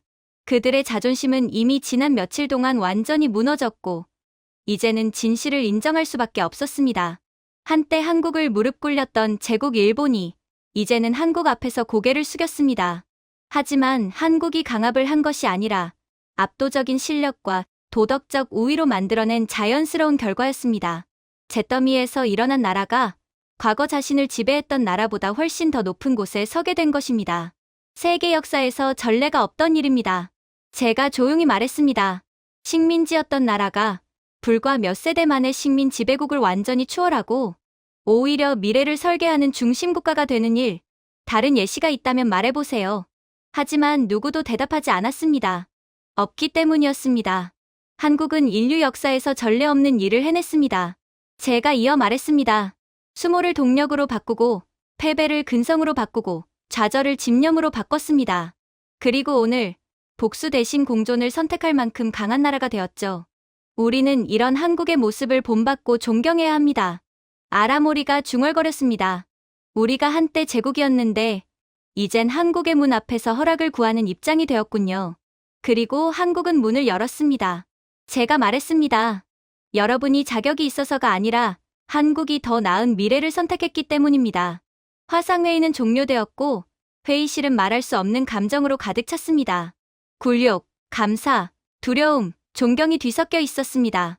회의실을 나서는 길에 미야코가 조심스럽게 물었습니다. 일본에게도 회복의 기회가 있을까요? 과거만 붙잡고 있다면 없습니다. 제가 대답했습니다. 하지만 한국에게서 배운다면 혹시 모릅니다. 그럼에도 쉽지 않겠죠. 한국이 워낙 대단한 나라여야죠. 그녀는 고개를 끄덕였습니다. 우리는 늘 강한 나라에게만 고개를 숙였죠. 서구 열강에게, 미국에게 그리고 이제 한국에게. 이번엔 제가 말했습니다. 올바른 이유로 숙여야 할 때입니다. 그 순간 일본은 처음으로 두려움 없이 고개를 숙였습니다. 과거가 아니라 미래를 향해 말이죠. 그리고 한국은 확실히 그 미래를 만들어가는 나라였습니다. 그리고 이젠 마지막 전략 회의 시간이 찾아왔죠. 방안은 묘하게 차분했습니다. 마치 모두가 이미 되돌릴 수 없는 무언가가 지나갔음을 느끼고 있는 분위기였어요. 아라모리 테치아는 더 이상 자존심이나 짜증이 묻은 펜 두드림을 하지 않았습니다. 시즈하라 미야코의 표정도 한결 부드러워져 있었고 젊은 분석관들조차 예전처럼 방어적으로 굳어있지 않았습니다. 저는 자리 앞에 앉아 천천히 숨을 들이켰습니다. 이제 우리는 경쟁 얘기를 하려고 모인 게 아닙니다. 제가 먼저 입을 열었습니다. 앞으로 우리가 무엇을 해야 하는지 얘기해야 할 때입니다. 미야코가 조심스럽게 손을 들었습니다. 앞으로라니요. 일본의 앞으로 말씀이십니까? 우리 모두의 앞으로입니다. 제가 대답했습니다. 인정하든 인정하지 않든 이제 전 세계가 참고하는 기준은 한국이 되었으니까요. 회의실은 조용했습니다. 그러나 그 침묵은 적대감이 아니라 부정할 수 없는 사실을 받아들이는 조용한 인정이었습니다. 아라모리가 앞으로 몸을 기울이며 말했습니다. 말씀해 보십시오. 한국은 우리를 완전히 짓밟을 수도 있습니다. 그나마 남아있던 일본의 계약, 영향력 다 가져갈 수도 있었겠죠. 그런데 왜 그렇게 하지 않습니까? 진짜 힘은 제가 대답했습니다. 자신보다 약한 상대를 얼마나 세게 치느냐가 아니라 옆에 선 이들이 얼마나 안전함을 느끼느냐로 결정됩니다. 방은 한층 더 조용해졌습니다. 한국은 안정이 곧 힘이라는 걸 압니다. 안정된 주변국은 모두에게 도움이 됩니다. 그래서 한국은 주먹이 아니라 손을 내민 겁니다. 결국 아라모리가 자리에서 일어났습니다. 한국의 방식을 따르겠습니다. 일본은 더 이상 과거를 미화하며 현실을 외면하지 않겠습니다. 그는 단호하게 선언했습니다. 우리는 규제를 바꾸고 산업을 다시 설계하고 전력망을 현대화하겠습니다. 그리고 지역 안보에서 한국의 리더십을 인정하며 협력하겠습니다. 수십 년 만에 처음으로 일본 정부 회의에서 만장일치가 나왔습니다. 저는 노트북을 닫으며 마지막 말을 전했습니다. 한국은 위기에서 배웠고, 일본은 이제 그 배움을 시작해야 합니다. 겸손으로, 변화로, 그리고 용기로. 미야코가 고개를 끄덕이며 말했습니다. 이제야 이해했습니다. 한국과 경쟁하는 게 아니라 한국에게 배우는 게 먼저였군요. 회의실 밖 복도에는 노을빛이 길게 드리워져 있었습니다. 저는 오래전 잃었던 감정을 느꼈습니다. 희망. 그저 막연한 희망이 아니라 진실을 마주한 나라가 다시 일어설 수 있다는 종류의 희망이었죠. 아라모리는 제 옆에서 조용히 말했습니다. 사토루 씨, 당신 말이 맞았습니다. 일본은 한국이 파괴해서가 아니라 우리가 스스로 변하지 않았기 때문에 무너진 겁니다. 아니죠. 제가 답했습니다. 일본은 한국이 성숙했기 때문에 뒤처진 겁니다. 그리고 이제 일본도 성숙해질 기회를 얻은 겁니다. 한국이 손을 내밀어 줬으니까요. 저희는 저물어가는 햇빛 속으로 걸어 나갔습니다. 경쟁의 시대는 끝났습니다. 배움의 시대가 열리고 있었습니다. 한국은 본보기가 되었고, 일본은 마침내 배우는 나라가 되기로 했습니다. 제가 준비해온 내용은 여기까지입니다. 끝까지 시청해주셔서 진심으로 감사드리며, 여러분들의 구독과 좋아요, 알림 설정은 영상 제작에 큰 힘이 됩니다. 이상 세모튜브였습니다.